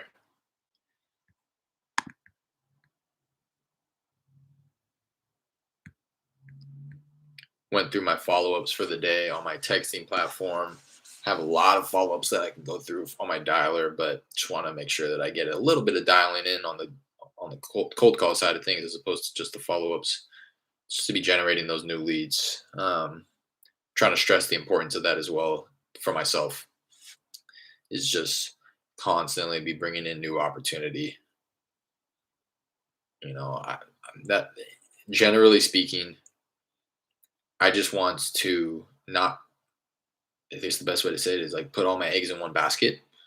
Not like obsess over one lead or spend way too much time on one lead, even if because right now I don't have anything under contract. I have a lot that are kind of like right there, especially this one out in Austin, who I think will sign within the next few days here. But hello. This call may be monitored. So, I just want to stick to my process. I know me and Jared kind of talked about this on Instagram the other day, but I forget who. I mean, I think my coach was really stressing this. He was like, somebody on the coaching call, in the group coaching call, was like, man, I have this property, this is what's going on, this is where I'm at, this is what I've done. I reached out to this person to try to line this up. And my coach was like, do you have this under contract? And he says, well, no, I'm getting ready to do this. And then he's going to sign. He's like, do not do any of that until you have it under contract, and I think it's very easy to fall victim to that and to get into that mentality. Like, okay, all I need to do is this, and that, and then we can get under contract. That's kind of, hello? Hello? Hi, Miss Walker. May I ask who's calling? This is Derek. Sorry, I know this is random here, but I was calling about a property I believe you own on Green Lawn Drive. Okay. Yeah, I just wanted to give you a quick call and wanted to see if you would ever consider an offer on your property there. You ever considered selling? Well, how much are you going to offer for it? Well, let me tell you, my partner and myself, we do have some cash on hand. We're looking to buy one more property within the next, say, 30 to 60 days. And we are looking to buy something in its as is condition, something that may need a little bit of love. So just wanted to learn a little bit about the property. Obviously, I've never been on the inside. Did you have a few moments to discuss? Not a whole lot of time. Okay, I can make it quick. Okay. Okay, so again, just need to learn the general kind of condition. What's the general condition like of the property right now? I would say good. Okay. Okay. In terms of like the bigger ticket items, like the roof or the foundation, AC, would you recall like the last time any of those were replaced? No, I don't know. Okay. Not off the top of my head. Okay. Okay. Well, We've had renters in there for a long time. okay. Okay. So it's currently occupied. Are they on an annual or like a month to month Monthly. lease? Okay. They've been good renters. They pay every month without any problem. Cool. Cool. All right. Well, I kind of want to throw this out there before we get a little bit, deeper into the conversation. Is it something that you've considered in the past selling, or are you kind of just interested in knowing what I would offer? We're considering selling it. Okay. Okay. All right. And I ask again because I will try to be upfront and honest. I don't want to have to waste your time or anything like that. Um, in terms of the condition again, so you're unsure of kind of the age of certain things like the roof and the AC. Is there any foundation, plumbing, electrical issues to your knowledge? Not that I know of. Okay. The Okay. renters haven't complained about any of that. All right. So, the reason I asked that primarily is because of that recent snowstorm. You didn't run into any issues with that? No, we did not. Okay, good, good. All right. And we had no problems with flooding. Okay, We had an elevation certificate done and we're above elevation. perfect, perfect. So is it on beams here, apparent beams, the foundation? No. Okay, okay. All right. Perfect. Out of curiosity, how long have you owned it? It sounds like the tenants have been in there for a while, huh? We've had different tenants, but these people have been there for the longest, I believe. Okay, okay. All right.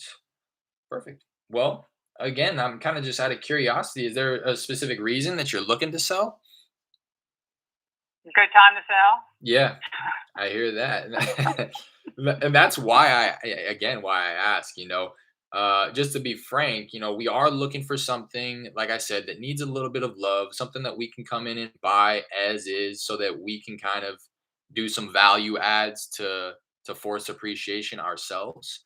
And that being, Well, what kind of the house is about 2,400 square feet. So what kind of offer are you looking at? I mean, how much are you offering on as is houses in that area well, per square foot?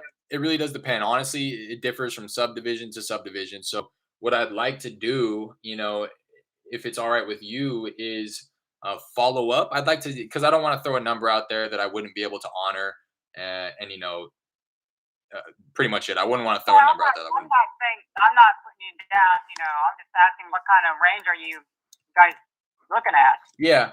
Well, an as is condition, like I said, we can come in with cash, buy it as is, just make it super smooth and convenient for you. And something else that I like to mention with, especially when there's tenants involved, is, I'd like to get them kind of involved in the process. We're not in the business by any means of kicking anybody out on the street. So I do like mentioning that, the tenants will be considered as well. And we try our best to lend a helping hand to have them have a smooth transition as well, because ideally we would like to buy the property vacant. So that's why I like to say that. Now, I mean, if you did decide to sell, how quickly were you looking to get things taken care of? Within the next month, 2 months? I don't know. Okay, okay. Well, just to kind of throw a ballpark out there, for again a cash offer, super smooth and convenient, we'd probably be in the ballpark of 125 to 150 cash. Okay, that's good to know. Okay. What do you think of that number right there, or that range? I don't know. I have to consult with my husband about Right, that. right. Okay. Well, if it's all right with you, I kind of just would like to stay in touch. It seems like we both probably have a little bit of homework to do, a little digging to determine whether or not we would be able to come to an agreement. So if it'd be all right with you, would it be okay if I followed up, say, in 2 weeks, just to kind of revisit the conversation and see if you were able to have that conversation with your husband?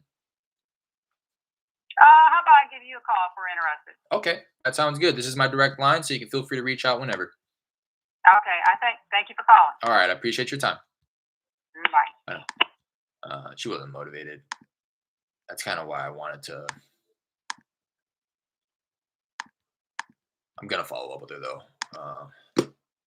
She didn't have any answers for me. Didn't give me any information on the condition. Didn't tell me anything about the timeline. Didn't tell me anything about her motivation. Just wanted to know the price. So that's why I threw a price out there. Typically, I do not throw out a range, but I just gave her 66% of her Zestimate, a little lower.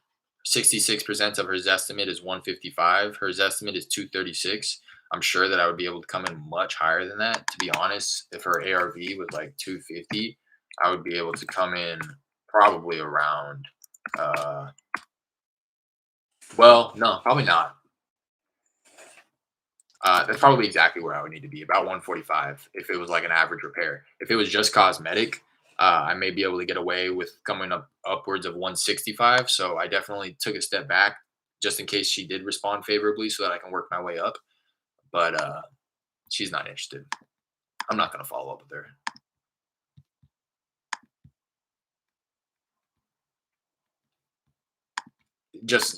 And I'm not going to follow with her because of the reason that I just told myself. I need to prioritize the leads, prioritize the people who are interested in selling. You know, she wasn't even willing to have me call her back. She's not interested. We've considered. Hello? See? Hey, Jose. Wrong number. Oh, I'm sorry about that. Good conversation, though. I wasn't expecting it. Definitely caught me off guard. I need to be more prepared for when people do want to further the conversation. I just, it's so easy to, you hear it all the time when people talk about this. Very common. You sit on the dialer for hours and hear no, no, no, no, no. Take me off the list. Stop calling me. No, no, no, no, no. Maybe in the future. Not right now. No, no, no. How much are you gonna offer? Uh, uh, you know. I didn't give her that response the exact way that I would have liked to. Uh,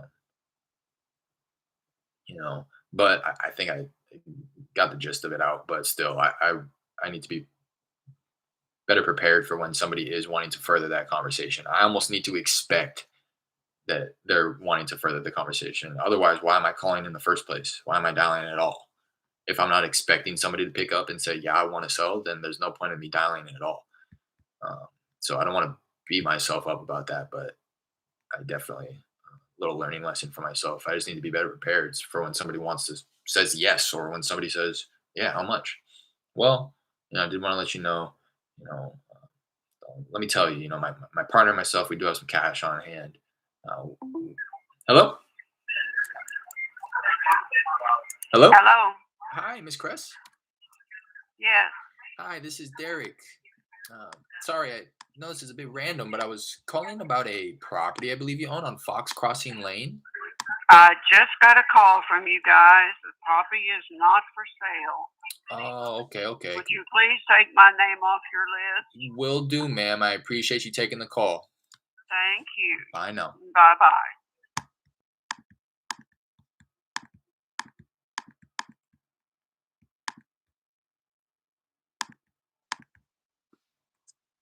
She does seem like BS. Yeah, no, she's not. She's not interested. Um, Everything that she said would point me into the because I mean, all right. So here's the thing too. And this is why I'm not going to beat myself up about it. Yes, I should have been more prepared mentally for when somebody hops on the phone and says, how much is your offer? Or yes, we're interested in selling. But um, that was a perfect, I think, practice run. I think that was a perfect opportunity where she invited me to open up the conversation and run through my script. And I need to be taking those opportunities very seriously to get that practice in because I'm also not like taking the time outside of this to like role play or say my script out loud. Sometimes I'll say my script out loud, but role playing is really the practice that everybody should be doing in terms of cold calling if they want to improve their skills. But hello? Hello. Hi. I'm sorry, I'm not sure if I have the right number here. Hopefully you could help me out. I was looking for the owner of a property on Ashlon Drive. No, you have the wrong number. I'm sorry about that. Um, so hopefully I'm making sense here. Like, I'm not mad at myself because I don't feel that the way that I handled that phone call deterred her from wanting to work with me. I truly do feel that she is not motivated anyways. And they've talked about it, but it just so happens that I called her and asked, and they've had the conversation in the past. But again, nothing that I could have been the best salesperson on that phone call, I think, and still it would have ended up in the same place because she didn't know anything about the condition. The only thing she knows is, hello, Hello? hey, David. Yes, sir? David, how's it going? This is Derek. Sorry, That's who? this is Derek. No, this is a bit random, but I was calling about a property I believe you own on Drakestone Boulevard. You got the wrong number, sir. Oh, I'm sorry about that.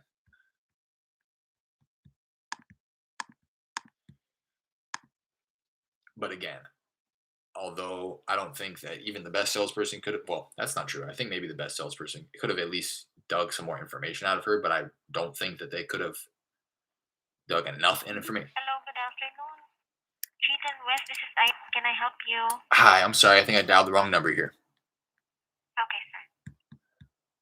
My point being is that even though that call was probably not headed in any positive direction regardless, I still need to be capitalizing on those opportunities to at least use them as practice runs to work through my script. We only try to get motivated people. Exactly. I was watching an older video the other day with Jerry Norton and Cody Hoffine, and it was a video where they were listening to one of Jerry's closing calls where he closed the seller, and Cody was like kind of critiquing him. They were pausing the call, like, okay, this is what I would have said right here. This is what I would have said. And at the end of it, it's like they had so many negative things, not negative things, but like so many things to nitpick about how Jerry was saying what he was saying on the phone in order to close this seller. All now. At the tone, please record. And at the end, towards the end of the conversation, he was like, like, is that the best you could do or something? Like, I don't know. He was just so forward about it. And the woman ended up dropping her asking price by like $3,000. And th- they summarized the video in saying like, hey, like, we're sitting here and we're nitpicking every single little thing about this, but this is a perfect example of if you get a motivated seller, it's impossible to mess it up, right? You can be stumbling through your words, you can go off script 100 different times and, you know, not implement any type of sales skills or sales tactics on the phone call. If that seller is motivated and you caught them at the right time, hello? Hello. Hi, Georgia. Hello. Hey, how's it going? This is Derek. Sorry, I know this is a bit random, but I was calling about a property I believe you own on Bow Ridge Circle. None of my properties for sale. Completely understand, ma'am. Well, I appreciate you taking the call. Yeah.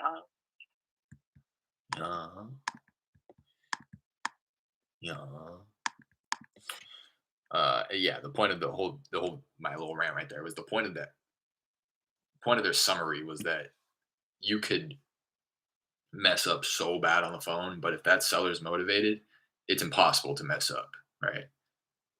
You could be speaking to them in a different language. If you caught them at a good time and they're motivated, it's impossible to mess it up. So it's when the sellers start moving further away from that, you know, dire motivation needing to sell the property, the further they move away from that, the more you're going to have to implement some sales skills, tactics, and you know, rapport building, asking the right questions, all that, to really hone in on your script, all that stuff. The further you move away from that necessity of needing to sell that property to, we've been thinking about it. We would like to, we've talked about it. No, we're not really interested. The further you move down the spectrum to not being very motivated, not to say you can't close those people. Hello? Hello. Hi, Carol. No, you have the wrong number. Oh, I'm sorry about that. That's okay. Thanks. The further you move down that spectrum, the more, you're going to want to be on top of your script, the more you're going to want to improve your sales skills, your professionalism, your rapport building, all that. But in all likelihood, even then, they're still not going to sell because there's no motivation. I don't know if you're familiar with Kong. Yes, I am. But I have his cold call script. I paid $300 for it. I can share it with you if it's fire, especially for virtual, since that's all he does. He's the best. Hell yeah, bro. Send it through. Appreciate that. In my opinion, he's the best at talking to sellers. Yeah, I haven't really tapped into his content. I know exactly who he is, and actually think he follows me on Instagram, oddly enough, or maybe it was his team that followed me and probably has unfollowed me at this point. But I definitely know who he is. I've listened to a few of his calls, but I've never really given him a fair chance. Honestly, she was not motivated. It happens to most of us. Yeah. Even by the way she was responding, you can tell she wasn't motivated. Oh, exactly. Yeah. I knew right away. Again, that's why I threw out the price. You'll very, very rarely hear me throw a price out on the initial cold call. I'll only do it if it's, give me an offer, give me an offer. You called me, give me an offer, just for the sake of making an offer. Because for all you know, you're going to make them an offer and they're going to be like, I think that does sound kind of good, you know? So I want to make the offer always if they're going to ask me to make the offer.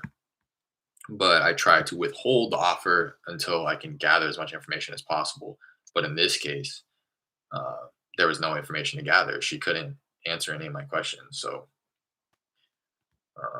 again, in hindsight, in reflecting back, it was just a really good opportunity for me to practice my script, and that's all it was. It was a good opportunity to practice. It was never going to be a deal. And that's how, I think that's kind of what I've been trying to say this whole video. is identifying whether or not it's actually going to pan out, or if you're wasting your time, or if maybe I'm not wasting my time, but to know this is only going to be practice. How I'm handling this person, what I'm saying to them is just practice for somebody who is going to come along with more motivation. So it's cool, I think, if I am intentionally saying, okay, this isn't going to play out, but let me make some practice. Let me see how somebody would respond to if I said this. But it's a whole other thing to say, have your hopes up and tell yourself, this may work if I just say this. If I just say this, then you're just kind of lying to yourself and tricking yourself into wasting your time and working with people that are never going to want to work with you. I think that's what it comes down to. The best salespeople know how to filter. They know how to say, okay, this person, yeah, they're a hot lead. I'm going to follow up with them weekly. This person, pretty warm, they're not ready. They won't be ready for another couple of weeks. Let me put them on a bi-weekly follow-up every 2 to 4 weeks. This person, they say that they're interested, but I can kind of tell that they're not going to pull the trigger for another couple of months. Let me place them on you know what I mean? That's really what it comes down to, is how accurately you can assess somebody's timeline and when they're going to make the decision, if at all. And then to determine, okay, this person is never going to make a decision, even if they're telling me yes. You know what I mean? Like, she told me that they've considered selling, but the way that she said it, it was like almost like, I feel like are never going to sell.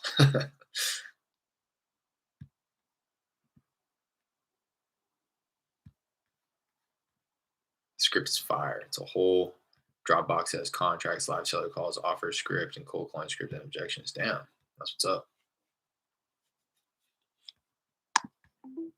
Hello? Hello. Hey, Steve. Yeah. Steve, how's it going? This is Derek. Sorry, I know this is a bit random, but I was calling about a property I believe you own on Victoria Forest Drive. Nothing for sale. Oh, okay. Completely understand. Well, I appreciate you taking the call. Take me off your list, please. Thank you. Will do. Have a good one. All right. Bye. By the way, I don't take these people off my list. I guess I could. Yeah, I can start throwing them into the DNC group. I guess I should, if they're gonna ask me to or tell me to. Because the only reason I don't is because I don't call through my not interested lists or my not interested tags yet. But at one point I will. So I guess it's fair to just differentiate the people who say that they're not interested and the people who say they're not interested, take me off your list. Because that guy's probably, I can see that his mailing address is different, probably has a number of properties. Or the woman who just answered last time was like, none of my properties are for sale. Those are people who hold portfolios that are in all likelihood not going to sell any of their properties anytime soon. So it's not even worth following up with them at a later date. Maybe 5-10 years from now, they may be interested. But at that point, they'll likely pop up on another list, or you know what I mean? If it was meant to be, it was meant to be. So I guess it's fair to start differentiating between the DNCs and the not interested, so that when I do start calling through these not interested, I'm not calling the people who told me to take them off your list.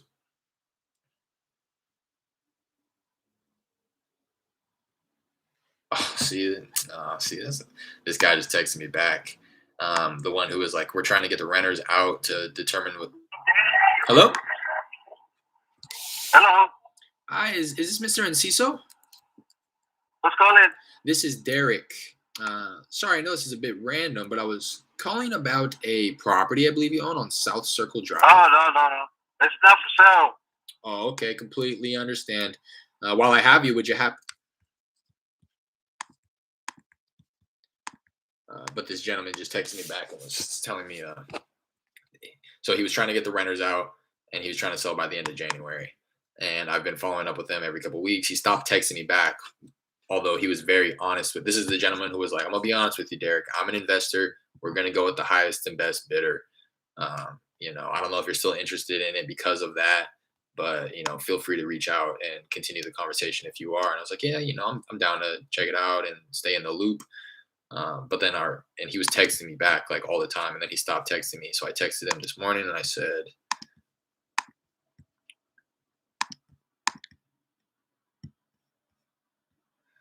Um,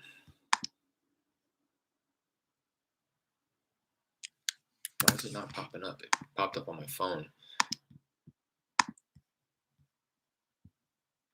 Anyways, I've been reaching out to him every couple days, every week or so, asking, "Hey, were you able to get in?" Because it left off with, "We're waiting to get the tenants out, and at that point, we're going to get in there. We're going to assess the condition, what type of repairs are likely going to be needed, and then at that point, we're going to kind of come up with an asking price." So just kind of stay in touch until that happens. Hello, Hello? hey Ronnie. Nobody by the name of Ron here. Oh, I'm sorry, I might have the wrong number here. I apologize. Um,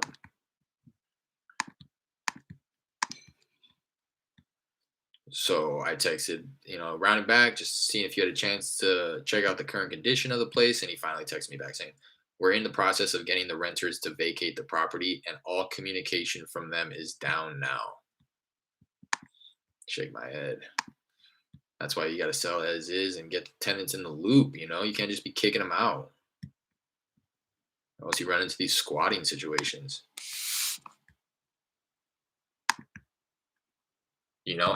I'm not to say that I would have prevented it, but had he, come to an agreement with somebody and then had them in the loop where I can offer them cash for keys, I'm sure that they'd be willing to have that conversation rather than, "Here's a 30-day notice, get out." You know, um, I get it though. I don't know how I'm gonna reply to that. I'm gonna say, "Oh man, good luck. I'll reach out in another couple weeks to see how things are going." Man, I've only called through another 100 of these properties. I might be dialing off of low number of lines right now. I just feel like I've been dialing for a while.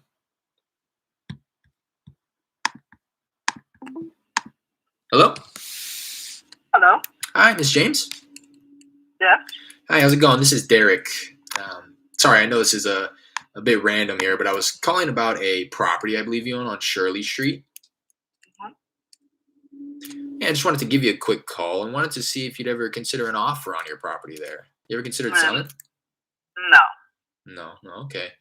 Well, while I have you, would you happen to have any others you might consider selling at the moment? Not at the moment. Okay. Well, I appreciate you taking the call. Thank you. Bye now.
I said, okay, I'll round back in another few weeks to see where you're at with things, keeping my fingers crossed for you. Because that would suck if they ran into these squatting situations, especially when they were gearing up to sell the place. But again, this may be a problem that I can solve. If another couple weeks goes by and they think to themselves, "God, like, I wish that somebody would just buy this with the tenant squatting there, give it to me for at an attractive enough price," and that's definitely something that we'll entertain, right? Yeah, we'll take it with a squatter in place, but we're gonna need it for $10,000-$20,000 less to fully anticipate an eviction process, getting people involved, bringing it to court, or whatever the case is. I'm not exactly sure of the eviction process out in Texas. I know that it is landlord friendly compared to other states. but I'm not quite sure exactly the nuances of the process or what type of fees can be associated with it. But I think that another, 10, 20,000. Not only is it that though, it's like what's the word I'm looking for? Um, like not cost benefit analysis, but what I'm trying to say is not only do you have to account for the money that you're going to spend in order to get them removed from the property, but you also have to account for the money that you're not going to be able to make by renting it out to somebody else or getting in there and starting to do your rehab, right? It comes at a cost. Time passing with no progress being made comes at a cost as well on future earning potential. So I think that's really what's going on with this property here is um, I'm hoping that he's able to get him out because obviously I know and he knows as well, being an investor, that it's going to be worth more being delivered vacant. He was even thinking about going in there and doing a little carpet paint himself before selling it. So hoping and keeping my fingers crossed for the gentleman. He seems like a nice guy. That the tenants don't give him any issues that he can't overcome. Hello. Hi, Annie. Annie, how's it going? This is Derek. Sorry, I know this is a bit random, but I was calling about a property I believe you own on Reed Road. Yeah, I just wanted to give you a quick call and wanted to see if you'd ever consider an offer on your property there. You ever considered selling? Not now. I'm sorry? What did she say? Before hanging up on my ass? I feel like she said I have, but not now. Did I hear that correctly? I'll follow up with her in like a month. I believe she said I have considered selling, but not now. Before hanging up, Derek plans to follow up to revisit conversation for confirmation.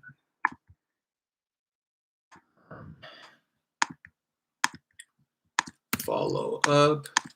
Was she interested or not? Regardless, it's not something that she's not wanting to move forward on anytime soon. So I'm cool with setting it out a little bit further, as opposed to like calling her back right now, because she definitely hung up on me. That's for sure. It's just I couldn't really understand what she said before she hung up. To me, I heard I have. To my question, have you considered? Hello. Hello. Hi, is this Mr. and Mrs. Dilla? Who's this? Hi, this is Derek. Sorry, I know this is a bit random, but I was calling about a property I believe you own on Riverbrook Drive. No, wrong number. Oh, I'm sorry about that. Okay.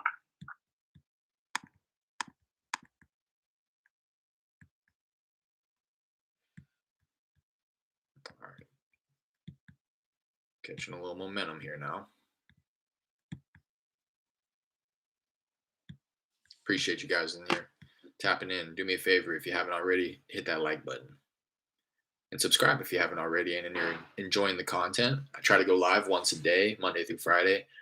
Sometimes it's just a quick little dialing session. Sometimes it's a longer session. Like today, I got going pretty early, so real signs of slowing down. I'm going to take a quick break here in a minute, but I'm going to be right back.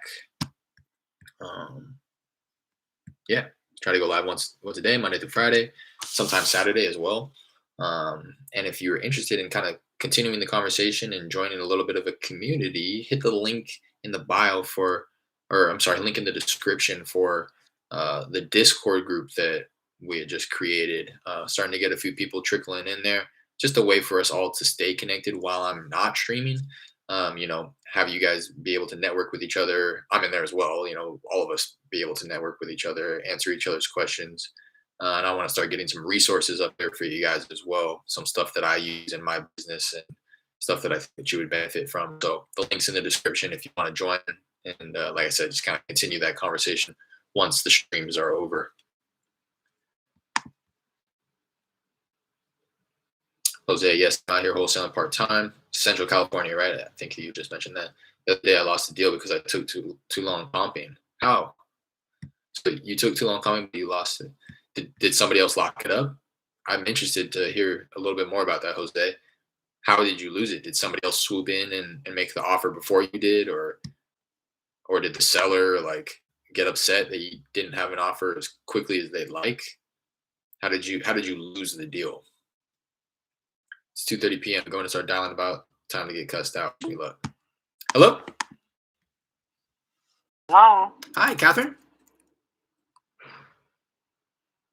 Who's calling? Hi, this is Derek. I'm sorry, I know this is a bit random here, but I was calling about a property I believe you own on Wellington Park Drive.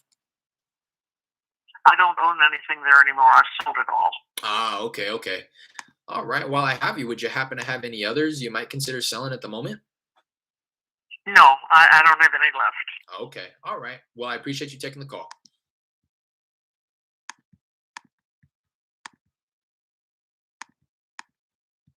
All right. Yeah. Have a good day. Good luck. I'm just gonna start calling you dogs. I know your name is Muhammad, but I'll start calling you dogs. Good luck, dogs.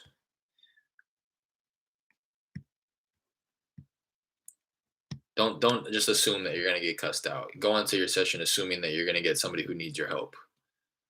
You know, enter into it with that mindset. Yeah, says Jose.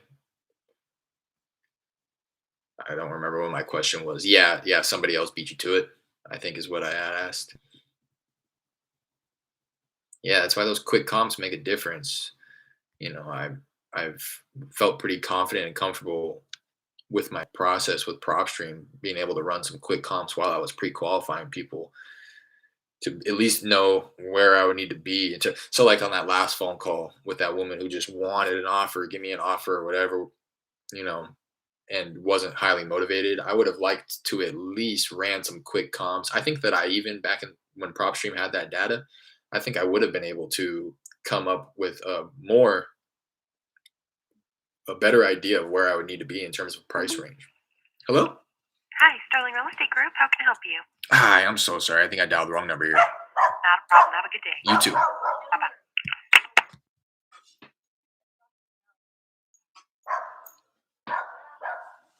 So with the PropStream, even in fact that conversation only lasted like 60 seconds at most. I think I probably would have been able to come up with a much better idea of where I would need to be in terms of price. All right, come on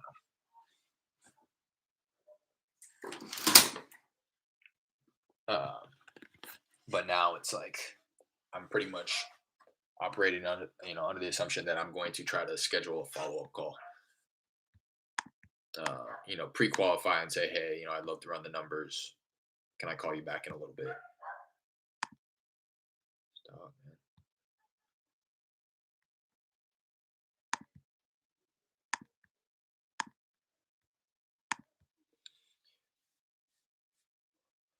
But yeah, that's exactly why I'm gonna make the transition over to batch. I think just the ability to run those quick comps is second to none. And I don't know. I already use batch skip tracing, and I've used batch leads in the past before, so I'm already familiar with it. So it won't be a huge learning curve for me.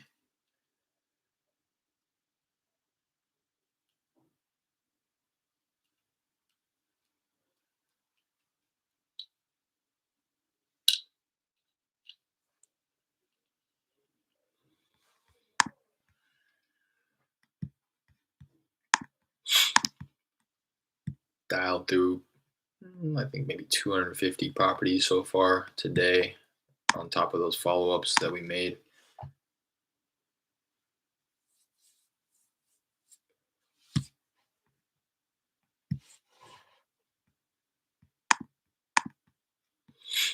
Still on the dialer, just slowed down a little bit. I mean, not even really slowed down.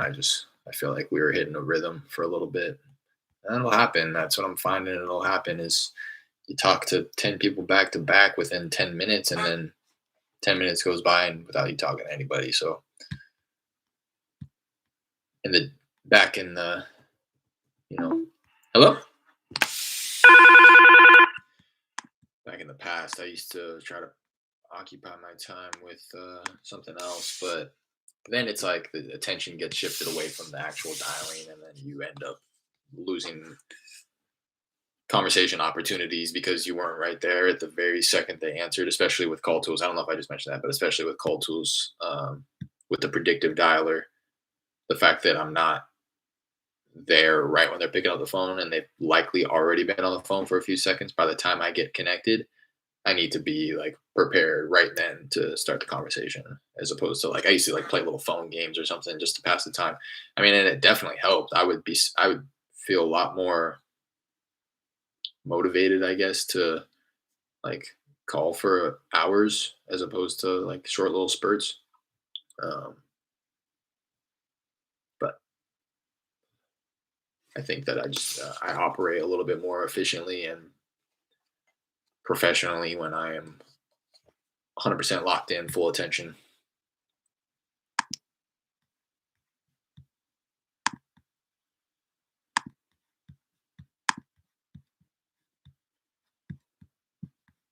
I'm gonna give it another couple minutes, and then I'm gonna Is not available.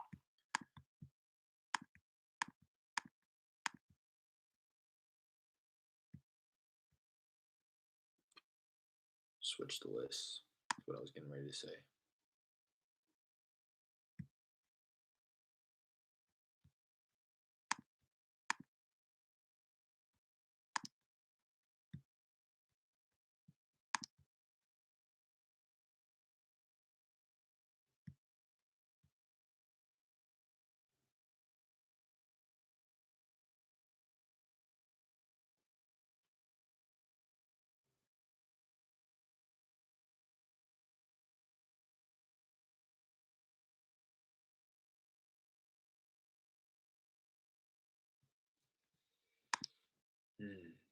Who else is calling today besides me and dogs? Jared's out driving for dollars.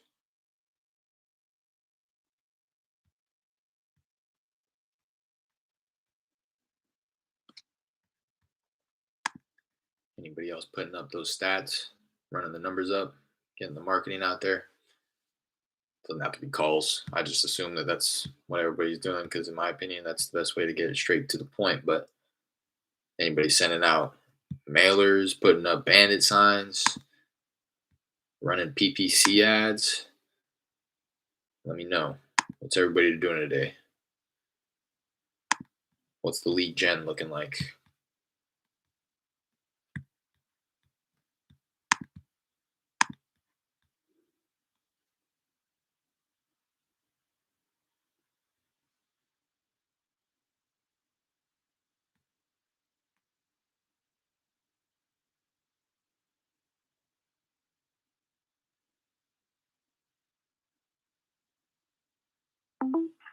Hello? At the tone, please record your message. When you have finished recording, Oh, you come on may now.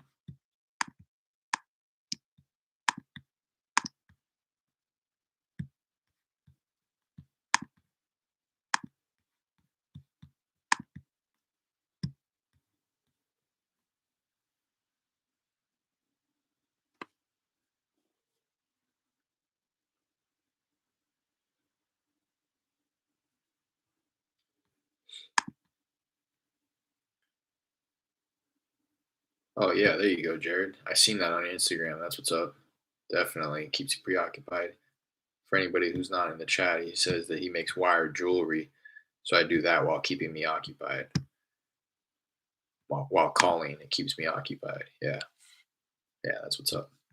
Any little thing, just that's what I was kind of mentioning. I found that by playing the phone games, like yeah, it distracts you from the dialing a little bit, but it also distracts you from that thought of, gosh, how long have I been on this dialer? Like, gosh, I'm dialing and nobody's saying yes. I'm getting all these no's. So there does have to be that sense of like endurance built in and to be able to push through all these no's and all this hate and all the unproductive conversations that you have.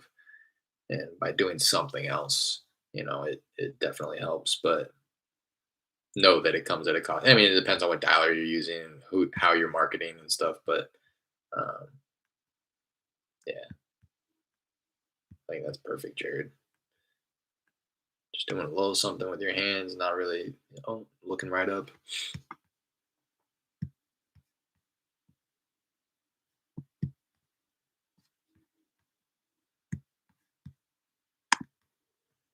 I don't want to forget to set this guy follow up. Hello? Oh, really late to that one, I guess.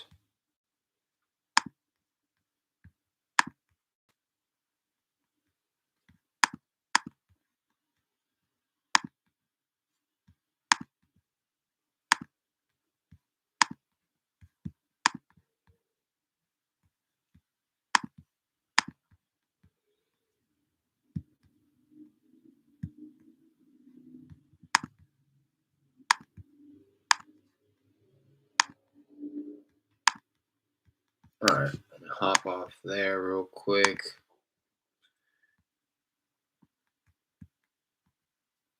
23% abandon rate. That's 11 phone calls. I don't know. It's something that's just really discouraging about that, but whatever. I guess it's coming with it. That's pretty much an average for me. When I get dropped below 20%, I feel a little bit better about that. But the fact that that's 11 and 23, that makes me think that I did a pretty good job within the time allotted. Let me see. Quick reports. Age, account call disposition statistics. Yeah, so only 12 contacts. What? 12 contacts, 15 wrong numbers, 4 voicemails, 6 no contacts. I mark it no contact when like I get there and they hang up before I say anything or before we have a conversation. So it connects and it asks me to do a disposition, um, but none of the other ones apply. So I mark it no contact. 12 contacts on, I don't know how long I was dialing. Let's see. Post call 4 minutes, available hour 25, hour and a half as I was calling, hour and a half, maybe longer, hour 45. Like an hour 45, 12 contacts. That's no good. It needs to be way higher than that.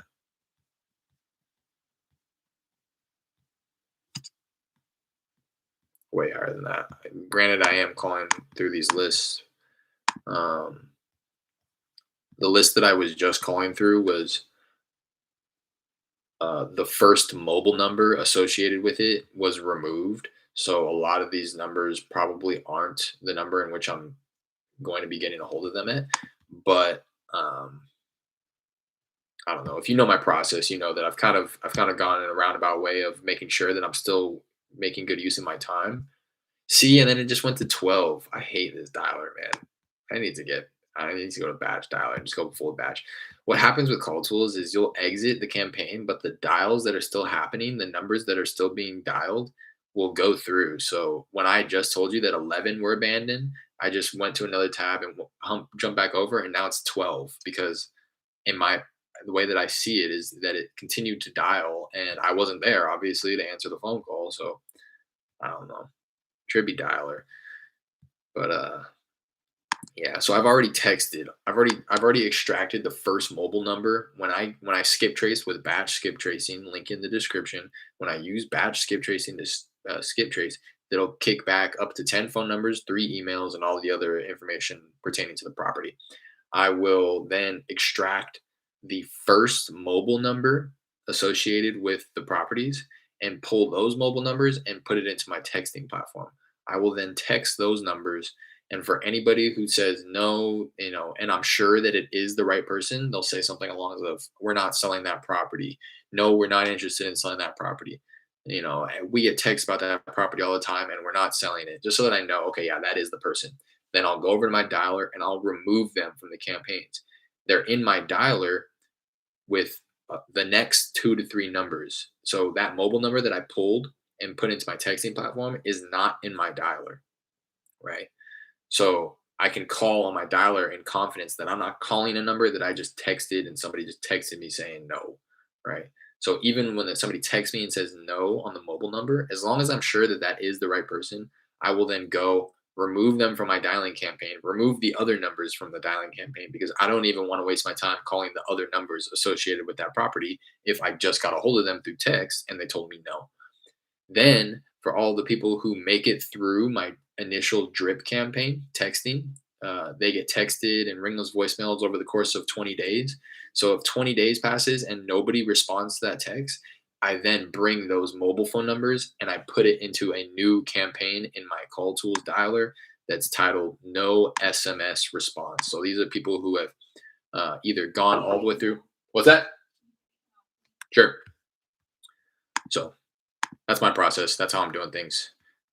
Take a quick break. Be right back in 10, 15 minutes. I'm likely going to do some follow-ups and then probably hop back on the cold calling. So as long as you guys are still here, I'd appreciate you jumping back in. I look forward to seeing you guys there. If you haven't already, again, do me a favor, hit the like button before you leave. Subscribe. We're on our way to 100 subscribers. I'd like to hit that probably by the end of this month. I think we're on pace. So go ahead and share this with anybody who you may think might benefit from it. And again, I'd love for you guys to join us in the Discord. The link is in the description for that too. So I'll see you guys in a little bit. Until then, peace.